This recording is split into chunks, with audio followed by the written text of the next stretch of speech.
Hey there, folks. Welcome to our cozy nook of tales and adventures. Today, like every episode, we're unlocking the doors of imagination to explore new worlds, meet fascinating characters, and experience unique emotions. I promise to take you on an unforgettable journey through the power of words. So get comfy, grab your favorite drink, snuggle into that perfect spot, and get ready to lose yourself in a new story. Leave the outside world behind for a while and dive with me into the depths of storytelling. If you enjoy our content and want to support the channel, consider hitting the subscribe button and giving the video a thumbs up. Now, without further ado, let's dive into today's story.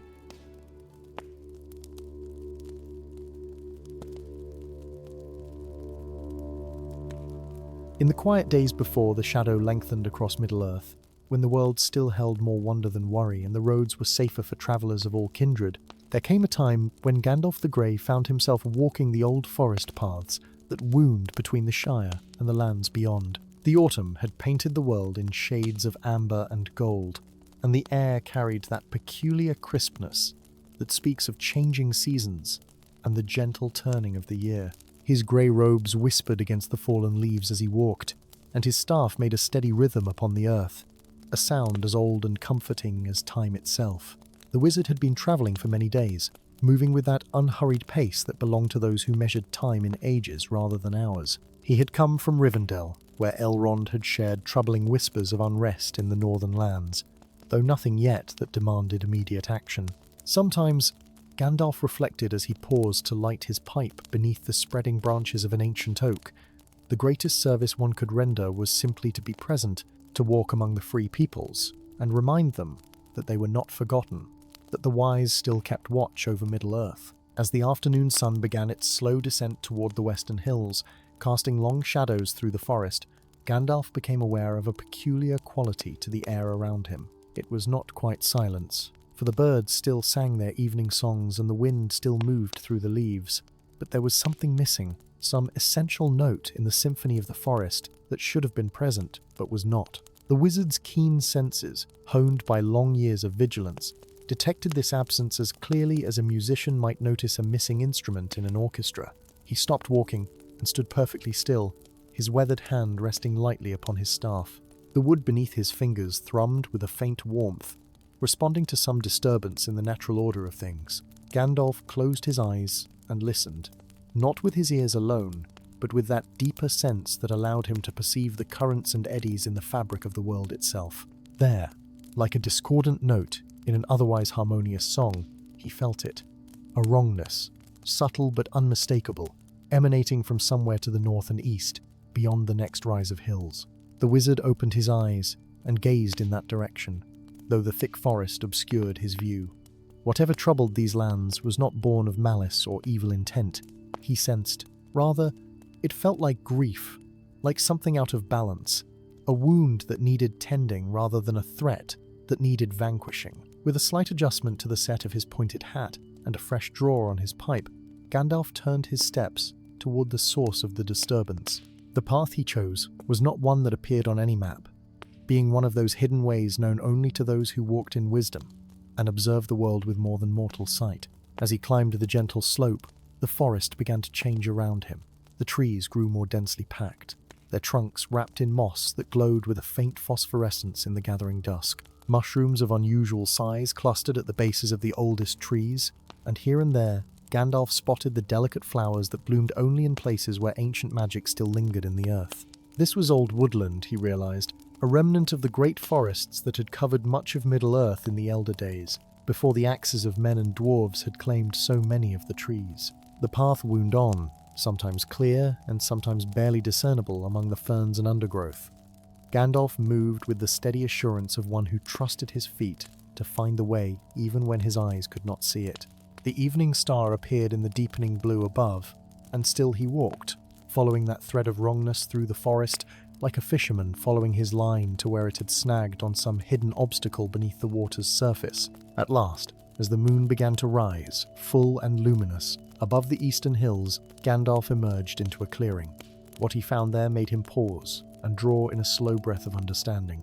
Before him stood a circle of standing stones, weathered by countless years but still proud and purposeful in their arrangement. They were not the work of men, nor of dwarves, nor even of elves, but belonged to an older time, when the world was younger, and the boundaries between the seen and unseen realms were thinner than spider's silk.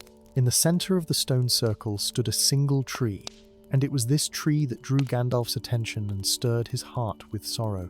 Once, he could see, it had been magnificent, an oak of such age and grandeur that it must have been ancient even when the stones were first raised around it. But now the great tree was dying. Its bark had turned grey and brittle.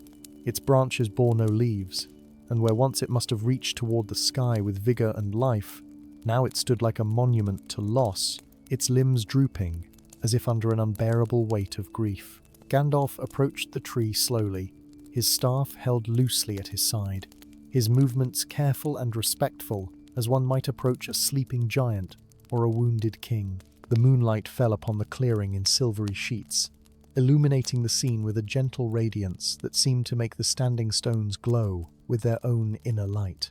As he drew closer to the ancient oak, the wizard could feel the depth of its sorrow, a grief so profound and so old that it had seeped into the very earth around the tree's roots, poisoning the soil and spreading outward in slow ripples through the forest.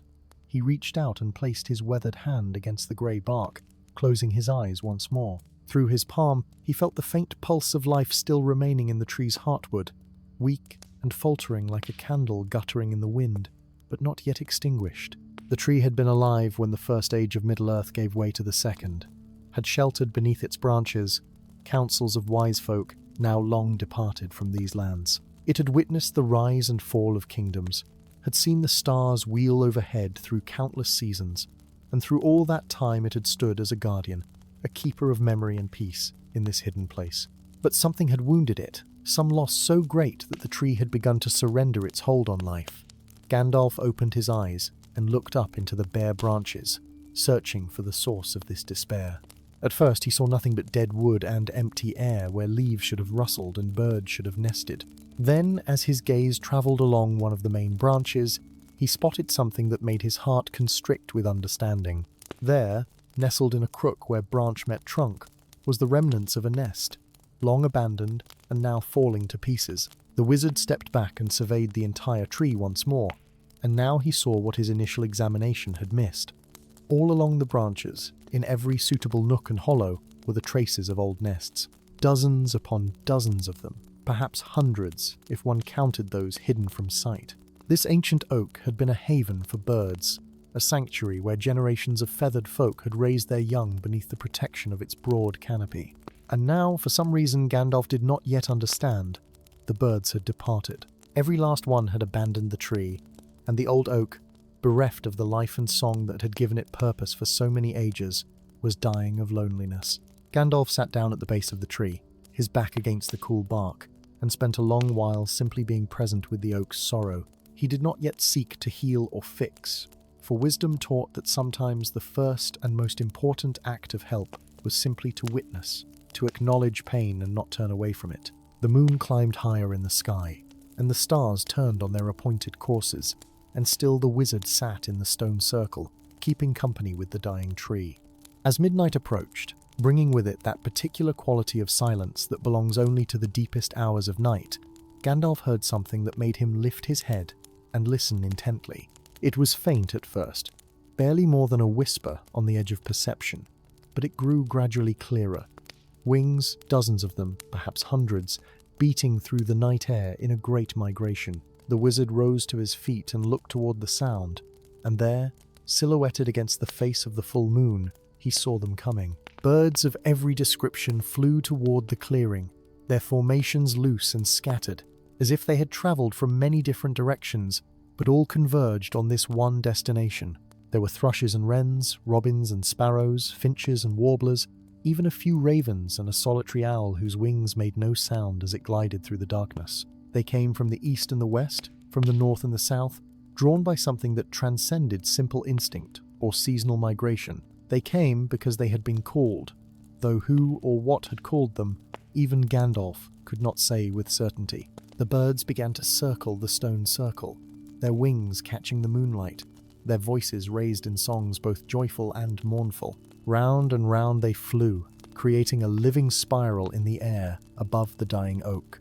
And as they sang, Gandalf began to understand the words of their song. It was a lament for the old tree, a recognition of all it had been and all it had given, but woven through the sorrow was also gratitude and love. The birds sang of nests cradled safely in storms, of shade on hot summer days, of seeds and insects that the tree had harboured, of the countless small kindnesses that the oak had offered throughout its long life. Gandalf stood transfixed, watching this ceremony unfold.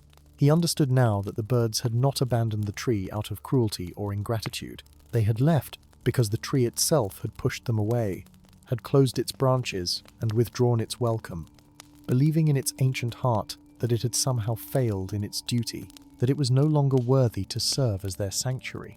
The oak had convinced itself that the birds would be better served elsewhere, and in doing so had created the very loneliness that was now killing it. How often, Gandalf thought, do we push away the very things we need most, believing ourselves unworthy of love and company? The wizard raised his staff, and from its tip came a light, pure and white as starlight. It illuminated the clearing with a gentle radiance that held no harshness, only warmth and invitation. The light from Gandalf's staff spread through the clearing like dawn breaking after a long night, though the moon still hung high above, and the stars still sparkled in their appointed places.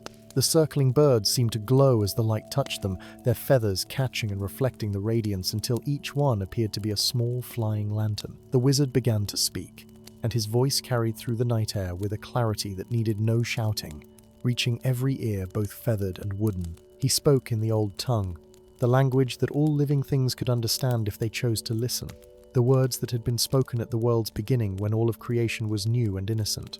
He told the tree that it was seen, that its grief was acknowledged, that its long service had not been forgotten. He reminded the ancient oak of the countless springs when its branches had burst forth with new leaves, of the summers when its shade had offered respite to travellers and wanderers, of the autumns when its acorns had fed the creatures of the forest, and of the winters when its strong trunk had stood firm against howling winds and driving snow.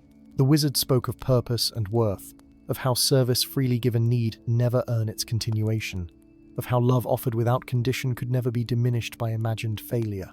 He told the tree that the birds had not left because it was unworthy, but because they had sensed its withdrawal, its turning inward, its slow surrender to despair. They had honoured its unspoken wish and departed, though it broke their small hearts to do so, for they loved the ancient oak as one might love a grandmother or a cherished home. As Gandalf spoke, the circling birds began to descend, their spiral tightening as they came closer and closer to the bare branches. One by one they landed, finding their old familiar perches, settling into hollows they remembered, returning to the places where their ancestors had nested for time beyond counting. A robin claimed a low branch to the east, its red breast bright even in the moonlight.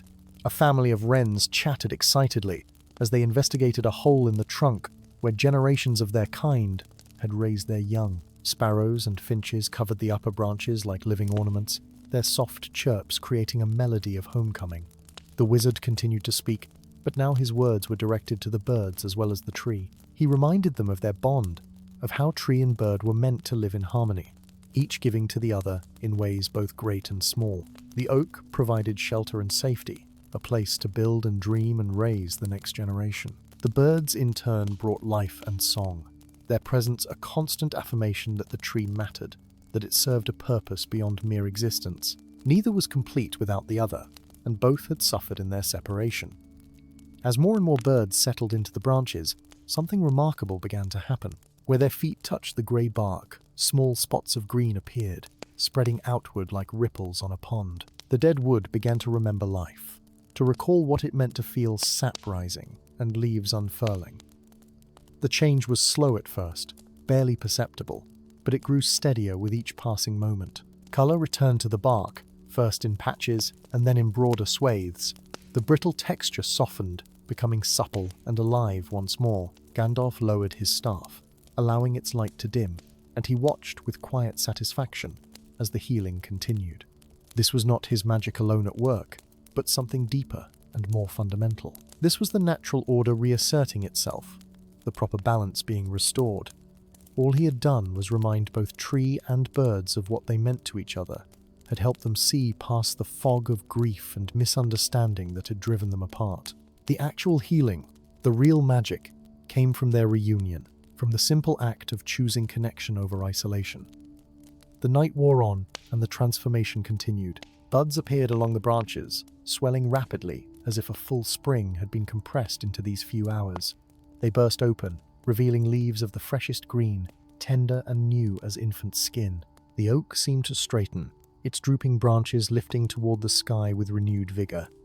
The earth around its roots grew darker and richer, no longer poisoned by grief but nourished by joy. Flowers began to bloom in the grass at the base of the trunk, small white stars that glowed softly in the darkness. By the time the first hints of true dawn began to lighten the eastern sky, the ancient oak stood restored, perhaps not to its full former glory, but to something close enough that hope now lived where despair had reigned.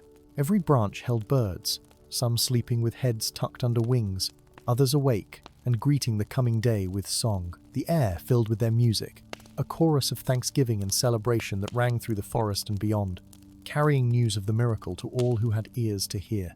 Gandalf remained throughout the night, keeping vigil as he had done so many times before, in so many different places across Middle-earth. He understood that his work here was nearly done, that the tree and the birds would continue their healing without need of his presence. But he stayed anyway, because bearing witness mattered, because sometimes the greatest gift one could offer was simply to be there, to observe and acknowledge and affirm that yes, this happened, this was real, this transformation from death to life deserved to be seen and remembered. As the sun broke over the horizon, painting the sky in shades of pink and gold, the wizard finally rose from where he had been sitting at the tree's base. He placed one hand against the now vibrant bark, feeling the strong pulse of life flowing through the wood, and he smiled. The oak would live on, he knew, for many ages yet to come. The birds would nest in its branches, and their children and their children's children would know this place as home. Gandalf gathered his things, such as they were, and prepared to continue on his way. The staff that had burned so brightly in the night now appeared as it always did, a simple length of wood, worn smooth by long use and many journeys. His grey cloak settled around his shoulders, and he adjusted his pointed hat to a comfortable angle. Before leaving the stone circle, he turned back one last time to regard the restored oak, and as he did so, a single bird detached itself from the throng in the branches and flew down to land upon his outstretched hand. It was a small brown thrush, unremarkable in appearance save for the brightness of its dark eyes and the particular tilt of its head as it regarded the wizard. The bird sang a brief melody, just a few notes, but Gandalf understood its meaning as clearly as if the thrush had spoken in the common tongue. It was a message of gratitude, not just from this one bird, but from all of them, an acknowledgement of his role in the night's healing. The wizard inclined his head in acceptance of their thanks, and the thrush sang once more before launching itself back into the branches to rejoin its companions. As Gandalf made his way out of the clearing, following a different path than the one he had taken to arrive, the morning sunlight filtered through the leaves overhead in golden shafts. The forest seemed changed somehow, or perhaps it was merely that he was seeing it with new eyes after witnessing the oak's restoration. Every tree appeared more vibrant, every bird's song more joyful, every breeze more refreshing. He knew this was partly illusion, a trick of his own lifted spirits, but he also sensed that the healing of the ancient oak had sent ripples through the forest, subtle shifts, in the balance of things that would take time to fully manifest, but were nonetheless real. The path led him gradually downward, following the contours of the land as it descended from the hills into a gentler country of meadows and small streams.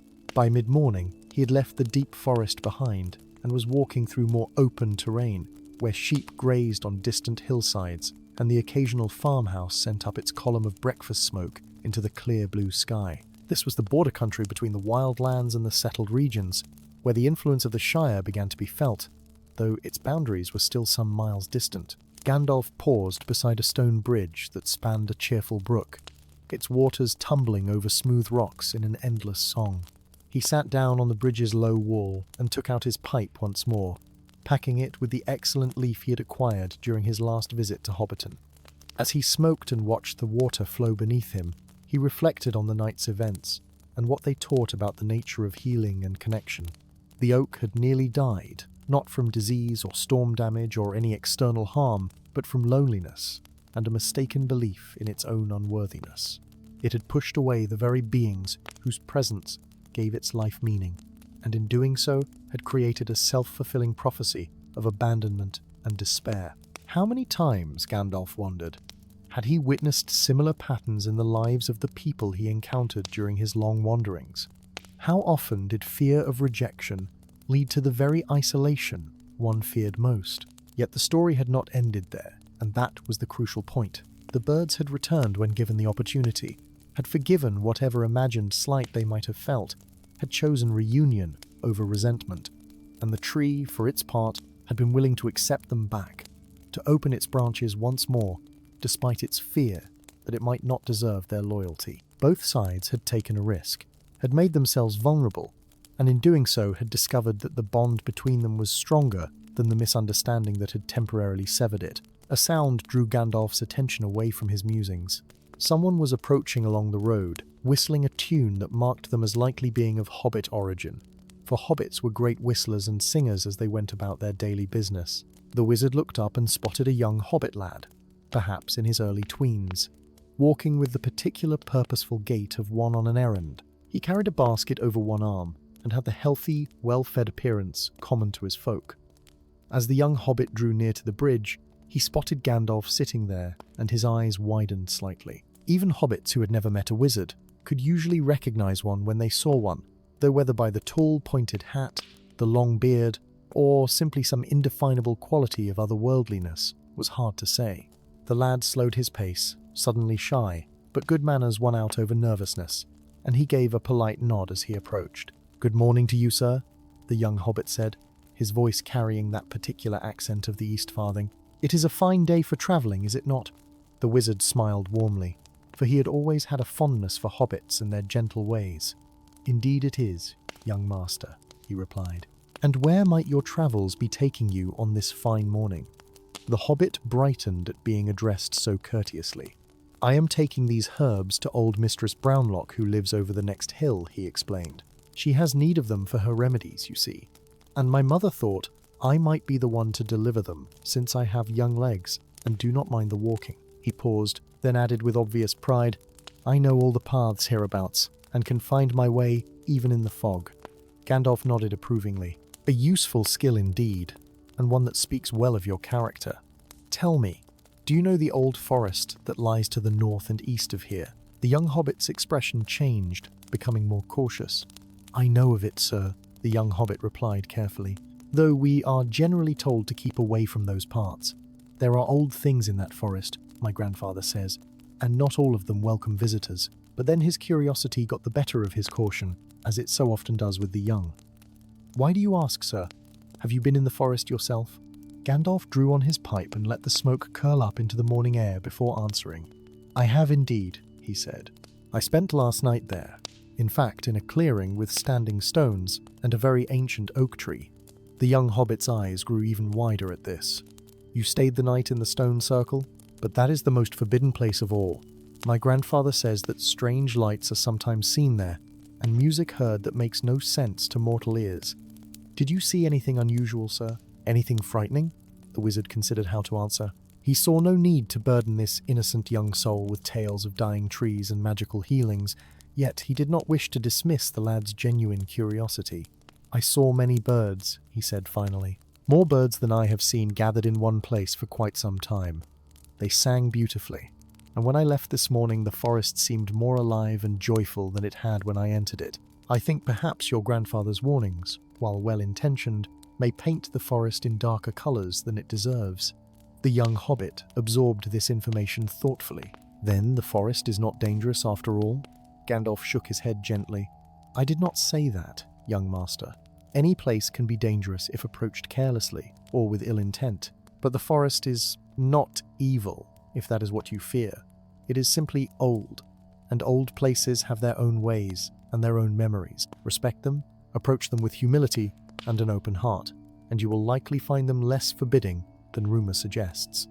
The hobbit nodded slowly, processing this wisdom. He seemed about to ask another question when a voice called from the distance, a woman's voice carrying across the meadow.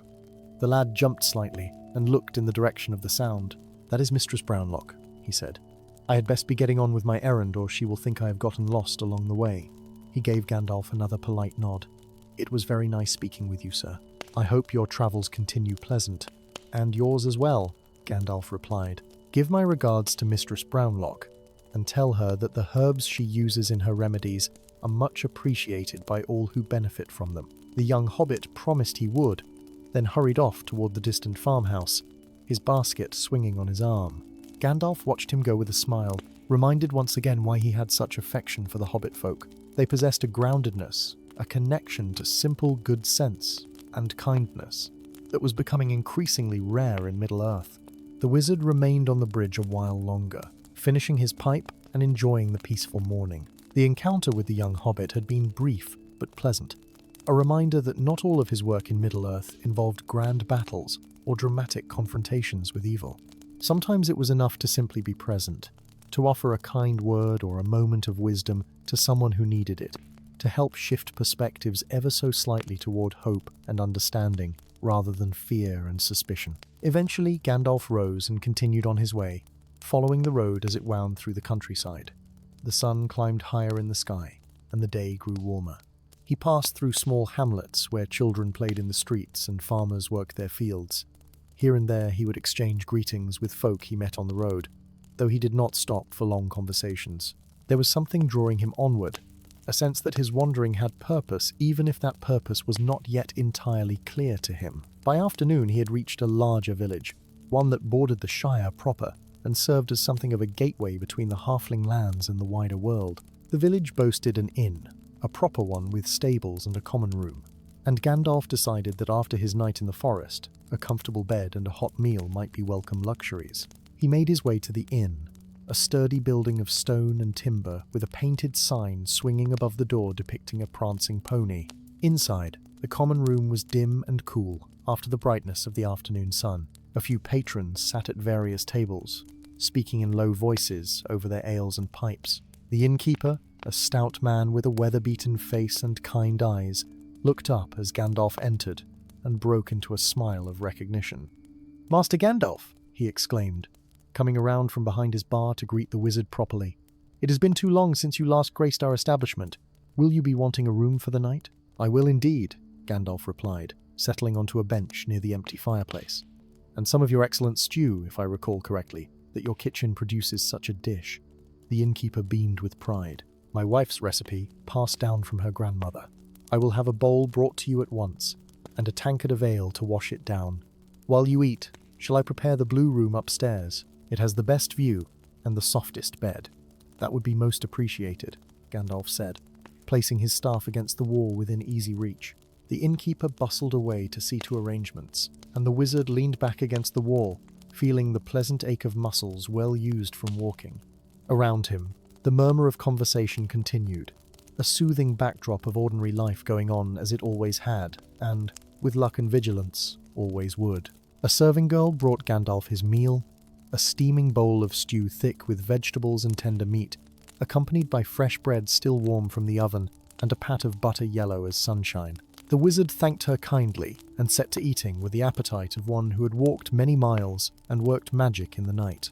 The stew was every bit as good as he remembered, seasoned with herbs that spoke of careful tending and skill in the kitchen. As he ate, he listened to the conversations happening around him in the common room, not from any desire to eavesdrop, but simply because the voices formed a pleasant background, a tapestry of ordinary concerns and small joys. Two farmers at a nearby table were discussing the weather and their crops, debating whether the autumn rains would come early or late this year. At another table, a merchant was telling his companion about the fair prices he had gotten for his goods in Bree, and how the roads had been remarkably safe for travelling lately. An elderly woman sat by herself in the corner, knitting something that might have been a scarf, or perhaps the beginning of a blanket, her needles clicking in a steady rhythm that harmonized with the ticking of the clock on the mantel. When Gandalf had finished his meal and wiped the last of the stew from his bowl with a piece of bread, the innkeeper returned to inform him that his room was ready. The wizard climbed the stairs to the second floor, his staff tapping softly on each step, and found the blue room exactly as promised. It was a cozy space with whitewashed walls, a comfortable bed covered in a quilt of blues and greens, and a window that looked out over the village and the countryside beyond. Late afternoon sunlight streamed through the glass, painting everything in warm golden tones. Gandalf set his staff in the corner and removed his hat, placing it on a peg by the door. He sat on the edge of the bed and removed his boots, wiggling his toes with relief. For all that he was a wizard of considerable power and had walked Middle-earth for more years than most mortals could comprehend, he was not immune to the simple pleasure of rest after exertion.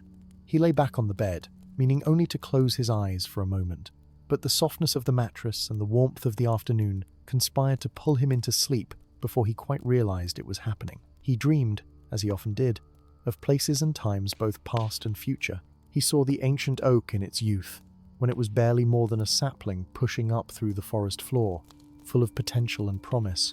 He saw the first birds that came to nest in its branches, and the slow passage of seasons, the endless cycle of growth and rest, life and dormancy. He saw the standing stones being raised by hands long since turned to dust, and he understood that the stone circle had been placed there specifically to honor the tree, to mark it as sacred and worthy of protection. The dream shifted, and now he saw the Shire spread out before him like a living map, its green hills and fertile fields, its rivers and roads, its countless hobbit holes tucked into hillsides and beneath ancient oaks, much like the one he had helped heal.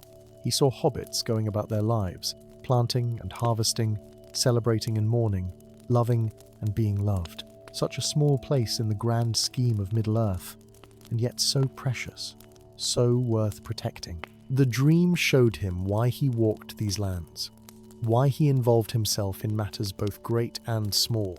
Every act of healing, every word of encouragement, every small kindness contributed to the preservation of the good and simple things that made life worth living.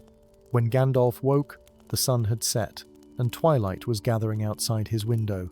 He had slept for several hours, he realized, and felt refreshed in both body and spirit. He rose and went to the window, looking out over the village where lamps were being lit in windows and the first stars were appearing in the darkening sky. Somewhere in the distance, he could hear someone playing a fiddle, the melody drifting on the evening breeze. It was a happy tune, something that might accompany dancing at a harvest festival, and it made him smile. The wizard made his way back downstairs, where the common room had filled considerably since the afternoon.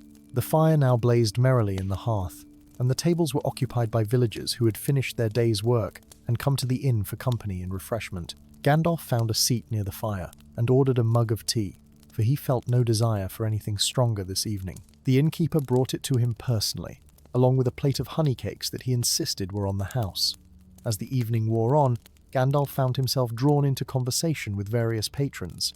A shepherd told him about a strange fog that had rolled through the hills the previous week, so thick that he had nearly lost his way even on paths he had walked 1,000 times. A blacksmith shared news from Bree, where apparently there had been talk of rangers seen more frequently on the roads, though whether that was cause for comfort or concern, no one could quite agree. An old woman asked him if he knew any remedies for joint pain, for her knees troubled her more with each passing winter. To each person, Gandalf gave his full attention, offering what wisdom or comfort he could. He suggested to the shepherd that such fogs were not uncommon in autumn and would likely pass with the changing season. He assured the blacksmith that the presence of rangers was indeed a good sign, for they were watchers and protectors of the innocent. To the old woman, he recommended a tea made from willow bark and meadowsweet, and threw in a gentle spell of easing that he worked into the words of his advice, too subtle for her to notice but effective nonetheless. As the night deepened and the common room gradually emptied, with patrons returning to their homes and beds, Gandalf remained by the fire, lost in contemplation. The flames danced and flickered, casting ever-changing patterns of light and shadow on the walls, and in their movement the wizard could almost read stories, could almost see the threads of fate weaving themselves into patterns both beautiful and complex. He thought about the oak tree and the birds, about isolation and reunion, about how easy it was to lose one's way, even when surrounded by love, and how difficult but necessary it was to find the courage to reach out again after withdrawing. The innkeeper approached, carrying a final mug of tea which he set before Gandalf without being asked. "You look as though you have much on your mind, Master Gandalf," he said quietly. settling into the chair opposite. If you will pardon an old innkeeper's presumption, I have found that sometimes sharing what troubles us makes the burden lighter. The wizard looked up and smiled at the kindly face before him. You are quite right, my friend, though I am not troubled so much as thoughtful. I have been reflecting on the nature of healing, and how often the cure for what ails us is simpler than we imagine, yet no less difficult to achieve for all its simplicity. The innkeeper nodded sagely. That sounds like wisdom earned through long experience. Would you care to share more, or would you prefer to keep your thoughts private? I am content either way, for I know that wizards have their own counsel to keep. Gandalf considered for a moment, then decided that perhaps speaking his thoughts aloud might help clarify them, both for himself and potentially for his companion. I encountered an ancient oak tree last night, he began, in a forest not far from here. It was dying, not from disease or damage, but from loneliness, and a mistaken belief that it was no longer worthy of the birds that had once nested in its branches. The innkeeper listened with rapt attention as Gandalf recounted the story of the tree and the birds, of their separation and reunion, of the healing that came when both parties were willing to be vulnerable and open to connection once more. When the wizard finished, the innkeeper sat back in his chair with a thoughtful expression. That is quite a tale, he said, and I think I understand why it has occupied your thoughts. It speaks to something we all experience, does it not? The fear that we are not enough, that those we love might be better off without us, and how that very fear can create the isolation we most dread. Precisely, Gandalf replied, pleased that his meaning had been understood so clearly. And what strikes me most is how the solution, once found, seems so obvious. The tree needed only to open its branches again, and the birds needed only to return. Yet arriving at that point required someone to intervene, to help both parties see past their fear and grief to the truth that lay beneath. The innkeeper refilled both their mugs from the teapot he had brought. And that someone was you, I take it. You have a gift for that, Master Gandalf, if you will. Forgive my saying so. You have always seemed to know when and where you are needed, appearing at just the right moment to set things right. The wizard shook his head gently.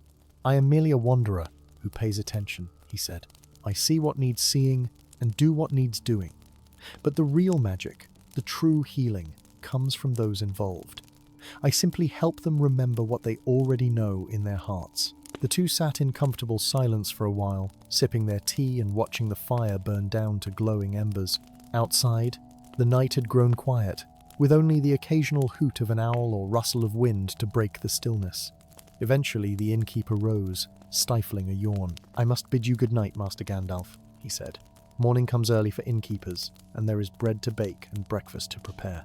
But I thank you for sharing your story with me. It has given me much to think about, and I suspect my dreams tonight will be sweeter for having heard it. Gandalf stood as well, gathering his pipe and preparing to retire to his room. Thank you for your hospitality, my friend, he replied, and for your wisdom, which is greater than you perhaps realize. Sleep well, and may your dreams be gentle. The wizard climbed the stairs once more to the blue room, where the moonlight now streamed through the window in silver shafts. He prepared for bed in the unhurried manner of one who has nowhere urgent to be and no pressing appointments to keep. Before lying down, he stood at the window and looked out over the sleeping village, at the dark shapes of houses and barns, at the distant hills outlined against the starry sky. Somewhere out there, in that forest clearing, the ancient oak stood tall and strong once more, its branches full of sleeping birds. The thought brought him deep satisfaction. As Gandalf settled into bed and closed his eyes, he reflected on the pattern he had seen repeated throughout his long years in Middle-earth. Hurt and healing, separation and reunion, despair and hope. The cycle turned endlessly, and his role was to be present for those moments when a word or deed could tip the balance toward light rather than darkness, toward connection rather than isolation. It was not always dramatic work, this guardianship he had undertaken. More often it was quiet and subtle, a matter of small interventions that rippled outward in ways that might not be fully understood for years, or even ages to come. Sleep came easily to the wizard that night, deep and dreamless and restorative. Outside his window, the stars wheeled slowly across the sky in their eternal dance, and the moon set behind the western hills. The village slept, and the countryside slept, and even the watchful birds in the forest clearing tucked their heads beneath their wings and rested. All was peaceful, all was well, at least for this one night in this one corner of Middle-earth. Morning arrived with a gentle golden light that filled the blue room and coaxed Gandalf from his deep sleep. He woke slowly, luxuriously, allowing himself the rare pleasure of lingering in bed for a few moments before rising. The sounds of the inn coming to life drifted up through the floorboards. The clatter of pots in the kitchen, the murmur of early rising guests in the common room below, the creak of the front door as someone stepped out into the fresh morning air. These were good sounds, homely sounds, and they filled the wizard with a sense of contentment. After washing and dressing, Gandalf made his way downstairs to find the common room transformed from the quiet space of the previous night into a bustling hub of morning activity. The innkeeper's wife was serving breakfast to several guests, her movements efficient and practiced, while the innkeeper himself was deep in conversation with a travelling merchant about road conditions to the east. The smell of fresh bread and bacon filled the air, along with the rich aroma of brewing tea. Gandalf found a seat at a table by the window, and was soon presented with a hearty breakfast that would sustain him well through the morning's journey. As he ate, the wizard observed the comings and goings of the inn with mild interest. A family of hobbits arrived, parents and 3 children, apparently on their way to visit relatives in the next village.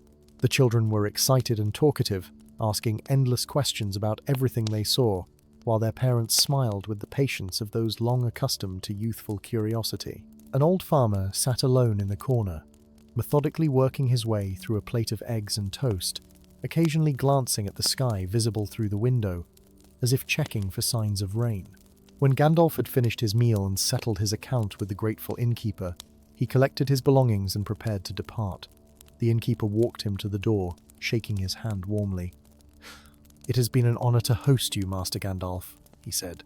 "You are welcome here any time, and I hope your travels bring you back our way before too long." The wizard thanked him for his kindness and hospitality, then stepped out into the clear morning air, his staff in hand and his pack settled comfortably on his shoulders. The road stretched before him, winding eastward through countryside that grew gradually more wild and less settled with each mile. Gandalf walked at his customary unhurried pace, taking time to notice the details of the world around him. He observed how the morning dew sparkled on spiderwebs stretched between fence posts, how the angle of the sunlight changed as it climbed higher in the sky, how different birds had different territories and would defend them vigorously against intruders of their own kind while tolerating the presence of other species.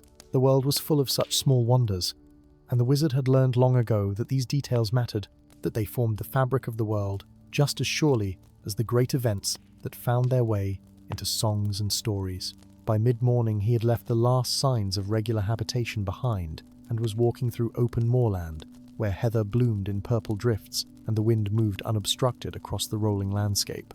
Here and there he spotted sheep grazing, their wool thick and clean, watched over by dogs who observed his passage with alert but not unfriendly eyes. The sky was vast above him, dotted with white clouds that sailed majestically from west to east like great ships on an invisible ocean. As the day progressed, Gandalf found his thoughts turning once more to patterns and connections, to the invisible threads that bound all living things together, in ways both obvious and subtle. The ancient oak and its birds had shown him one example of such connection, but the pattern repeated everywhere he looked. The sheep depended on the grass and heather for their sustenance, while their grazing in turn kept the moorland from being overtaken by scrub and encouraged the growth of the very plants they fed upon. The dogs served their shepherd masters faithfully, and in return received food, shelter, and purpose. Even the clouds above played their role, bringing rain that nourished the earth, which in turn sent moisture back into the sky to form new clouds in an endless cycle. The wizard paused on a high point of the moor, where a tumble of ancient stones marked what might once have been a burial mound or watchtower in ages long past. He sat down on one of the stones and took out his pipe, lighting it with a word and a gesture. As he smoked, he gazed out over the landscape spread before him, seeing it with eyes that perceived not just the physical world but the deeper patterns that underlay it. This was what it meant to be a wizard, he reflected. Not simply to wield power, though that was part of it, but to understand, to see the connections, to serve as a guardian and guide for those who could not perceive these deeper truths for themselves. A movement caught his eye, and he turned to see a fox emerging from behind one of the stones. The creature paused when it saw him, its ears pricked forward, its expression one of cautious curiosity rather than fear. For a long moment, wizard and fox regarded each other in silence. Then the fox sat down, much as a dog might, and watched Gandalf with steady amber eyes. The wizard smiled and spoke to it softly, not in the common tongue, but in that older language that all creatures could understand if they chose to listen. He told the fox that it was safe, that he meant no harm, that he respected its right to this place as much as his own. The fox tilted its head, considering, then rose and trotted closer. It came to within a few feet of where Gandalf sat, then settled down again, wrapping its bushy tail around its paws. The two sat together in companionable silence, the wizard smoking his pipe and the fox simply being present, and for a little while the boundaries between their kinds seemed to blur and fade. Eventually the fox rose, and with what seemed like a nod of farewell, trotted off into the heather and disappeared from sight. Gandalf watched it go with a smile, then stood and stretched, feeling the pleasant pull of muscles that had been still for too long. He resumed his journey, heading now toward a line of hills, in the distance where he knew a small shepherd's cottage stood, one where he had found welcome in years past, and where he hoped he might impose upon hospitality once more when evening came. The afternoon passed pleasantly, with the sun warm on his back and a light breeze keeping the air fresh and comfortable. He passed a small tarn, its surface mirror-smooth and reflecting the sky so perfectly that it was difficult to tell where water ended and air began. Dragonflies darted above the surface on iridescent wings, and somewhere in the reeds a moorhen called to its mate. Gandalf paused to drink from the tarn's cold, clear water, cupping it in his hands and savouring its mineral taste, the flavour of stone and peat and ancient earth. As he climbed into the hills, the landscape changed once more, becoming rockier and more dramatic. Heather grew more sparsely here, replaced by tough grasses and scattered wildflowers that clung tenaciously to life in the thin soil. The wind blew stronger, carrying with it the scent of distance, of far places beyond the horizon where other lands and other peoples pursued their own destinies. By late afternoon, Gandalf spotted the shepherd's cottage nestled in a fold of the hills, smoke rising from its chimney in a thin grey thread.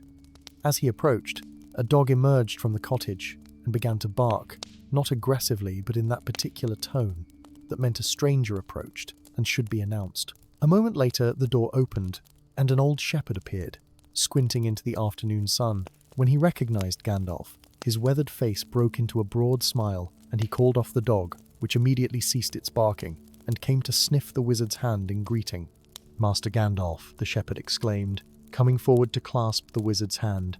"It has been too many years since you last passed this way. Come in, you are most welcome. My wife will be delighted to see you, and we have more than enough supper for 3. Gandalf accepted the invitation gladly, and followed the shepherd into the cottage, where a cozy fire burned in the hearth, and the air was fragrant with the smell of baking bread. The shepherd's wife, her hair grey as the stones outside, but her eyes still bright and alert, greeted him with warmth, and immediately set about preparing tea and laying another place at the table. As evening fell, and they sat down to a simple but satisfying meal of mutton stew, fresh bread, and cheese, the conversation flowed easily between them. The shepherd and his wife asked about Gandalf's travels, and he told them of the places he had been and the people he had met, though he made no mention of the ancient oak and its birds, feeling that some stories were meant to be kept close for a while before being shared widely.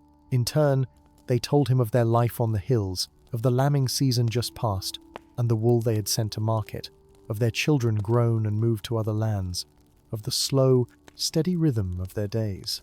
There was something deeply peaceful about this exchange, Gandalf thought, as he listened to them speak. These were people who had found contentment in simplicity, who had discovered that a life well lived need not be filled with grand adventures or momentous deeds. They cared for their sheep, they tended their small garden, they watched the seasons turn, and they found joy in these ordinary tasks. There was wisdom here, he reflected, a kind of wisdom that was often overlooked by those who sought after power or glory but was no less valuable for its humility.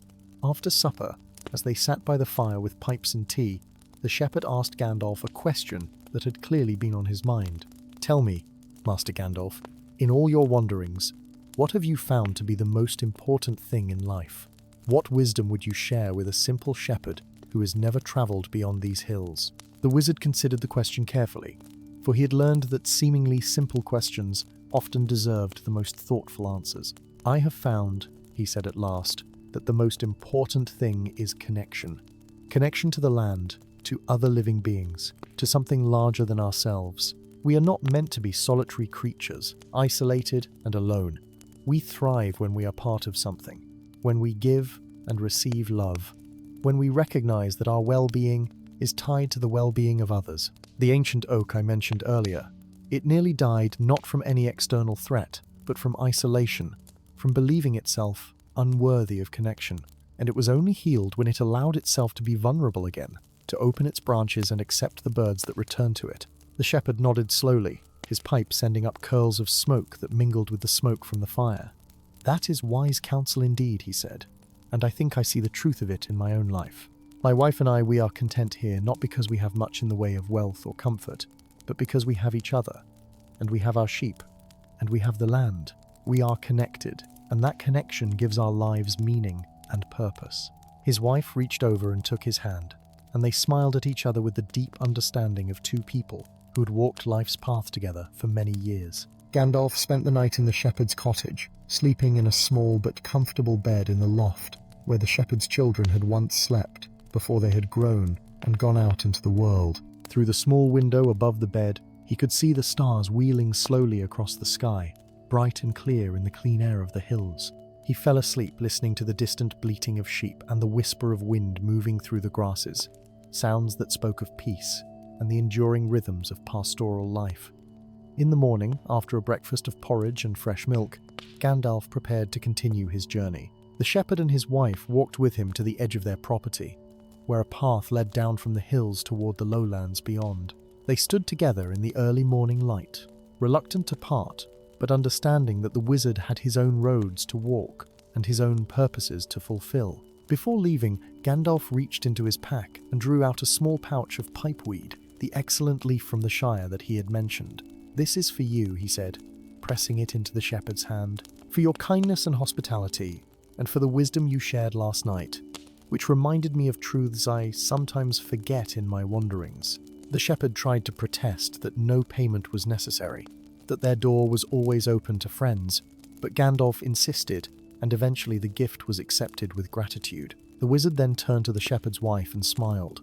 "And for you, dear lady, I offer something different." He spoke a few words in that ancient tongue, and as he did so, a soft golden light seemed to surround her for just a moment before fading. "Your hands, which have worked so hard for so many years, will trouble you less now," he said gently. "The aches and pains of age need not be quite so burdensome." She looked at her hands in wonder, flexing her fingers, and tears of gratitude filled her eyes as she realized the gift he had given her. With final farewells and wishes for safe travels, Gandalf set off down the path, his staff tapping steadily on the stones.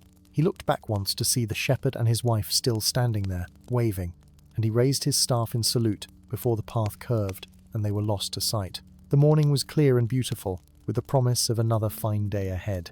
Birds sang from the scattered bushes and small flowers bloomed in crevices between rocks, adding spots of colour to the grey and green landscape. As Gandalf walked, his mind turned once more to reflections on his journey and all he had witnessed. The ancient oak and its birds, the young hobbit on his errand, the innkeeper with his wisdom, the fox on the moor, the shepherd and his wife in their cottage. Each encounter had been small, seemingly insignificant in the grand sweep of history and the great events that shaped the fate of Middle-earth. Yet each had mattered. Each had contributed something essential to the fabric of the world. The wizard understood that his role was not always to stand against dark lords or prevent catastrophic wars, though those tasks fell to him as well. Often his role was simply this: to walk among the free peoples, to listen and observe, to offer help where help was needed, and to remind those he met that they were seen, valued, and connected to something larger than themselves. The path led him down from the hills and into a gentle valley where a river ran, its waters clear and swift over a bed of smooth stones. Gandalf followed the river downstream, enjoying the music it made, the endless variations on the theme of flowing water. He came upon a place where the river widened into a pool, deep and still, and here he paused to rest. The pool was surrounded by willows whose long branches trailed in the water, and dragonflies darted above the surface in their eternal dance. The wizard sat on a flat stone at the water's edge and gazed into the pool's depths. In the clear water, he could see fish swimming lazily, their scales catching the sunlight, and he watched them with the pleasure of one who found beauty in simple things. A kingfisher arrived, brilliant blue and orange, and perched on a branch above the pool. It sat perfectly still, watching the water with intense concentration, then suddenly dove, quick as thought, and emerged with a small fish in its beak. The bird flew to another branch and swallowed its catch, then preened its feathers contentedly. Gandalf smiled at this display of natural grace and efficiency. The kingfisher knew its purpose, knew its place in the great pattern of existence, and fulfilled that purpose without doubt or hesitation. There was a lesson there, the wizard thought, about accepting one's role and performing it with skill and dedication, whether that role was catching fish or healing ancient trees or simply being present in the world as a force for good and wisdom. As the afternoon wore on and the sun began its descent toward the western horizon, Gandalf rose and prepared to continue his journey. He did not know exactly where he was going, for his wanderings were guided as much by intuition and necessity as by any planned itinerary. He would go where he was needed, would appear where his presence might tip the balance toward hope rather than despair, toward connection rather than isolation. This was his purpose, his calling, and he embraced it fully. The wizard walked on through the golden afternoon light, his shadow stretching long behind him, his staff a steady companion in his hand. Behind him lay the shepherd's cottage, the inn, the forest clearing with its ancient oak, and all the small kindnesses and healings he had witnessed and facilitated. Ahead lay more roads, more encounters, more opportunities to serve the free peoples of Middle-earth in ways both great and small. And Gandalf walked forward into that future with a peaceful heart, knowing that he was exactly where he needed to be, doing exactly what he was meant to do. Story 2. In the gentle days of early spring, when the first flowers pushed through the warming earth, and the streams ran swift with melted snow from distant mountains, there came to the quiet village of Needleham a peculiar stillness that troubled the hearts of its inhabitants. Needleham was a small settlement of men, nestled in the green lands east of Bree, where families had dwelt for generations in simple contentment, tending their gardens and orchards, raising sheep upon the hillsides, and gathering in the evenings to share stories by warm hearth fires. The village was unremarkable in most ways, which was precisely how its people preferred it. The houses were sturdy and well kept, built of stone and timber that had weathered countless seasons. Smoke rose peacefully from chimneys each morning as bread was baked and porridge simmered. Children played in the lanes between cottages, their laughter ringing out like bells. It was a place where nothing unusual ever happened, where the greatest excitement might be a particularly fine harvest or a wedding celebration that lasted until dawn. But in recent weeks, something had changed. The change was so subtle at first that none could quite name it, like a tune played slightly off-key, or a familiar path that seemed somehow different in the twilight. The villagers went about their daily tasks as they always had, yet there was an unease beneath the surface, a vague sense that something essential had been misplaced, though none could say what. It began with small things. Mothers found themselves staring at walls for long moments, unable to recall what task they had meant to accomplish. Farmers walked to their fields only to stand confused among the furrows, forgetting whether they had come to plough or plant or simply to check the soil. The blacksmith hammered at his forge with practiced skill, yet when he looked down at his work, he could not remember what implement he had intended to create. Even the children, usually so full of purpose in their play, would pause mid-game and look around with puzzled expressions, as if they had forgotten the rules of their own invented adventures. At first, the villagers made light of these moments. After all, everyone has days when the mind wanders or memory proves unreliable. They joked about growing old before their time, blamed the unusual mildness of the spring weather, or suggested that perhaps the water from the well had developed a peculiar quality. But as days became weeks, the episodes grew more frequent and more troubling. Conversations would trail away into silence as speakers lost the thread of their own words. Marriages that had been arranged were forgotten until the bewildered couple met by chance and wondered why they felt they should know each other. The village elder, a man renowned for his memory of every birth, death, and significant event for 50 years past, could no longer recall the names of families who had lived there all their lives. Most concerning of all, the people of Needleham began to forget why they had gathered for their evening meals, sitting at tables laden with food, yet staring blankly, unable to remember the hunger that had brought them there.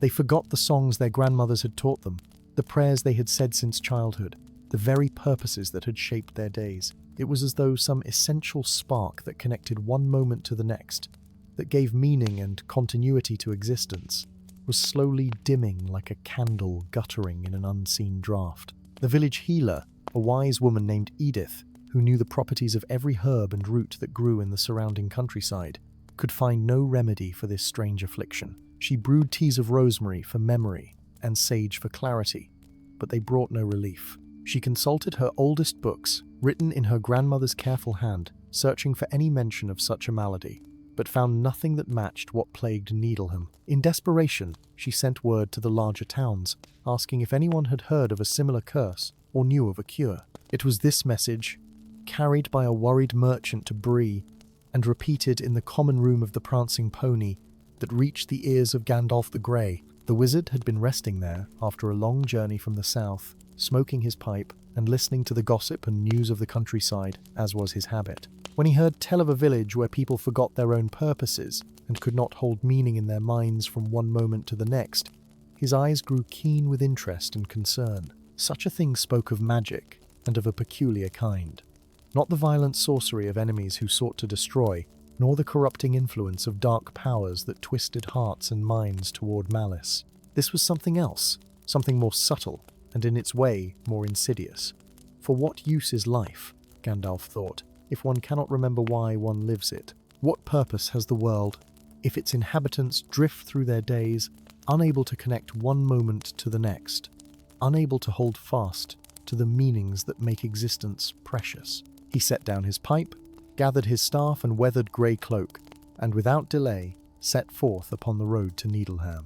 The spring sun shone warmly upon his back as he walked, and birds sang in the hedgerows, but his mind was already working at the puzzle, sorting through long years of knowledge and experience, searching for what manner of enchantment might cause such a strange and melancholy effect. The road to Needleham wound through pleasant countryside, past meadows where sheep grazed contentedly, and fields where early crops had begun to show their green shoots. Gandalf walked with the steady pace of one who has covered many leagues in his long years, his staff tapping a gentle rhythm against the packed earth of the road. Other travellers passed him going the opposite direction, farmers driving carts laden with goods for market, tinkers with their packs of wares, a family moving to seek work in the larger towns. He greeted each courteously, but noticed that none seemed to be heading toward Needleham, and when he inquired about the village, they would shake their heads and speak of it in hushed, uncertain tones. There is something amiss there, more than one traveller told him.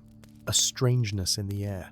Best to give it a wide berth until whatever troubles them has passed. The wizard nodded thoughtfully at these warnings, but did not alter his course. If anything, they confirmed his sense that this was a matter requiring attention, not avoidance. As he drew nearer to Needleham, the countryside itself seemed to grow quieter. The birdsong that had accompanied him for most of his journey gradually faded until even the crows were silent in the trees. The wind, which had blown gently across the fields, seemed to still, leaving the air oddly motionless. It was not an oppressive quiet, nor one that spoke of immediate danger, but rather a peaceful hush that was somehow too complete, as though the land itself had forgotten why it should stir or make sound. When at last he crested the final hill and looked down upon Needleham, Gandalf paused to survey the scene before him. The village appeared entirely normal at first glance. Smoke rose from chimneys, washing hung upon lines to dry, and he could see figures moving about in the lanes between houses. Yet as he watched more closely, he began to perceive the strangeness that had driven others away. The movements of the villagers were slow and dreamlike, lacking the purposeful energy that usually characterized human activity. A woman stood in her doorway, a basket in her hands, staring at nothing in particular. A man sat upon a bench outside his cottage, his hands resting idle in his lap, his eyes unfocused. Children wandered without direction, their play forgotten, simply drifting from one spot to another like leaves on a still pond. Gandalf descended the hill and entered the village, his keen eyes taking in every detail. The houses were well maintained, the gardens carefully tended, yet there was an air of abandonment about the place despite the presence of its inhabitants. He made his way to what appeared to be the village common, a small green where an ancient oak tree spread its branches wide. Beneath the tree sat several of the villagers, men and women of various ages, all wearing the same expression of mild confusion and detachment. "Good day to you," Gandalf said, his voice warm and gentle. "I am a traveller seeking news of this village, for I have heard tales that trouble has come to your doors." The villagers looked up at him slowly, their eyes taking a long moment to focus on his face. An elderly man with white hair and weathered features seemed to be trying to formulate a response, his mouth opening and closing, but no words came. Finally, a woman of middle years spoke, her voice soft and uncertain. "Trouble," she repeated, as though testing the word. "Yes, there is trouble, though I cannot quite remember what it is. We have forgotten something important, I think. Or perhaps many things. It is difficult to say." Gandalf sat down upon the grass beside them, setting his staff carefully to one side. He drew out his pipe and tobacco pouch, taking his time to fill the bowl and light it, giving the villagers time to grow accustomed to his presence. The familiar ritual seemed to ease them slightly, and they watched with vague interest as blue smoke curled into the still air. "Tell me about your days," the wizard said quietly. "What do you do from morning until evening? How do you pass your time?" The villagers looked at one another, puzzlement deepening on their faces. One by one they tried to answer, but their words came slowly and without conviction. "We wake," said one. "We eat," offered another. "We go to our work," added a third, though his voice held a question rather than certainty. But when Gandalf pressed them gently for details, asking what work they did or why they did it, they could provide no clear answers. The purposes that had once given shape to their lives had slipped away like water through open fingers. The healer, Edith, approached as Gandalf sat with the villagers. She alone seemed to retain slightly more clarity than the others, though he could see that she too was affected by whatever malady had settled over Needleham. She was a stout woman with grey-streaked hair pulled back in a practical bun, and her eyes, though clouded with the same vagueness that afflicted her neighbours, still held a spark of determination. "You are the wizard," she said, and it was not quite a question. "The grey pilgrim who wanders the roads and helps those in need. I sent word hoping someone might come, though I confess I had forgotten I had done so until I saw you sitting here." Gandalf rose and bowed to her courteously. "I am Gandalf, and I have indeed come in answer to the tales I heard. You are the healer of this place, I think. Tell me, good woman, when did this trouble begin, and how did it first show itself?" Edith pressed her hands to her temples, struggling to gather her scattered thoughts. "It is hard to remember clearly," she said. "Perhaps 3 weeks passed, or 4. It began with small things. People misplacing objects, forgetting appointments, losing track of conversations. We thought little of it at first, but it grew steadily worse. Now we can barely hold a thought from one moment to the next. I have tried every remedy I know, every herb and tincture in my stores, but nothing helps. It is as though some essential thread has been cut, the thread that connects who we are to what we do, that gives us reasons for our actions." Gandalf listened carefully, his expression thoughtful and grave. "Has anything unusual occurred in the village before this began?" he asked. "Any strangers passing through, or discoveries made, or changes to the land itself?" Edith frowned, concentrating hard on the question. "There was something," she said slowly. "A peddler came through the village, though I cannot recall exactly when. He sold various wares, trinkets and baubles, nothing of particular value. But he also offered something else, something he claimed would bring peace and contentment to any household." The wizard's eyes grew keener. "What was this thing he offered? Did many purchase it?" The healer nodded, her movements dreamlike. "Small stones," she said, "smooth river stones, each one marked with a symbol. He said they were stones of serenity, that if placed in one's home they would bring calm and ease to troubled minds.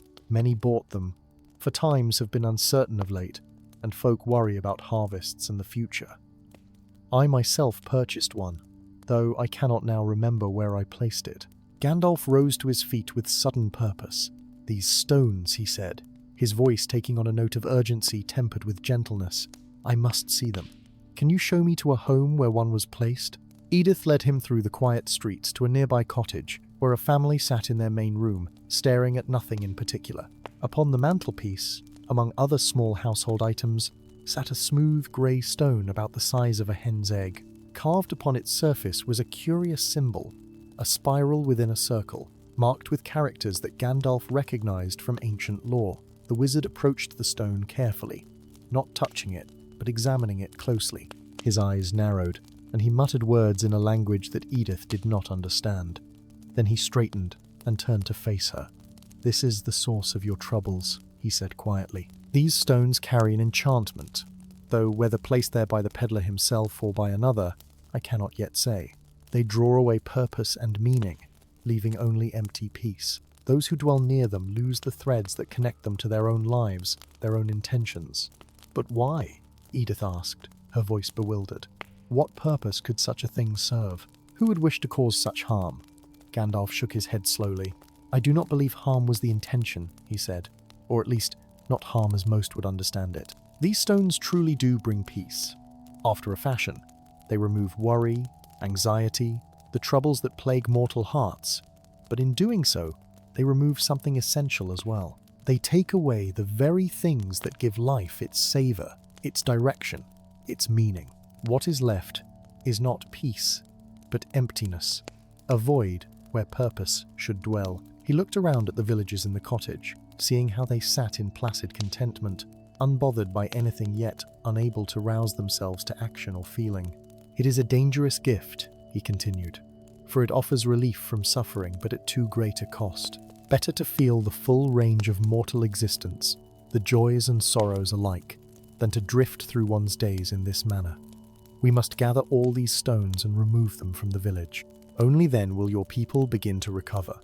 Edith agreed at once, though he could see the effort it took for her to hold on to this purpose, this plan of action. Together they went from house to house, explaining as best they could to the confused inhabitants what must be done.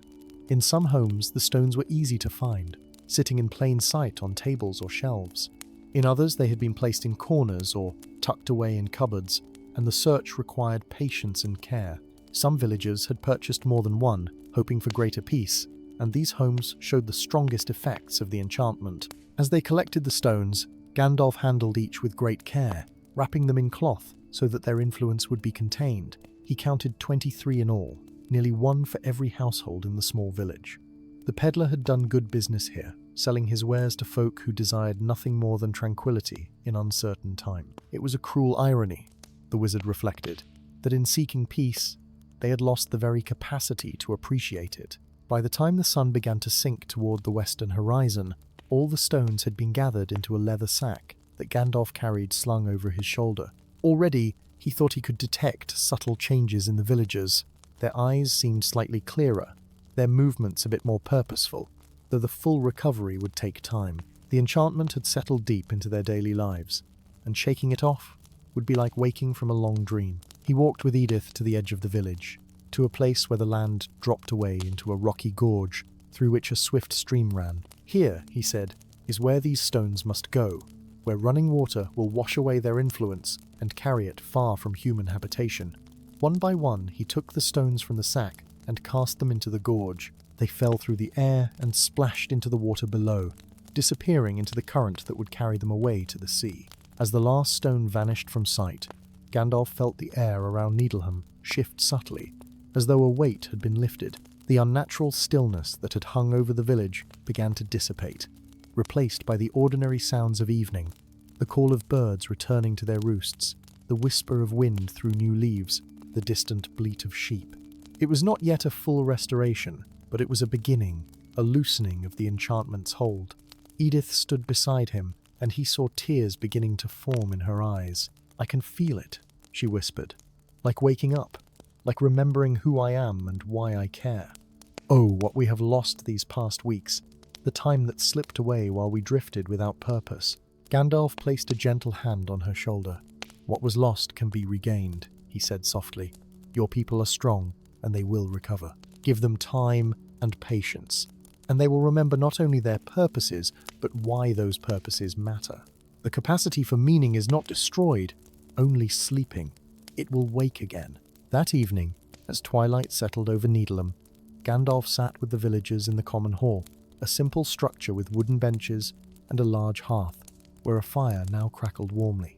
The people gathered slowly, drawn by something they could not quite name, but felt nonetheless a pull toward companionship and shared warmth that had been absent during their weeks of enchantment.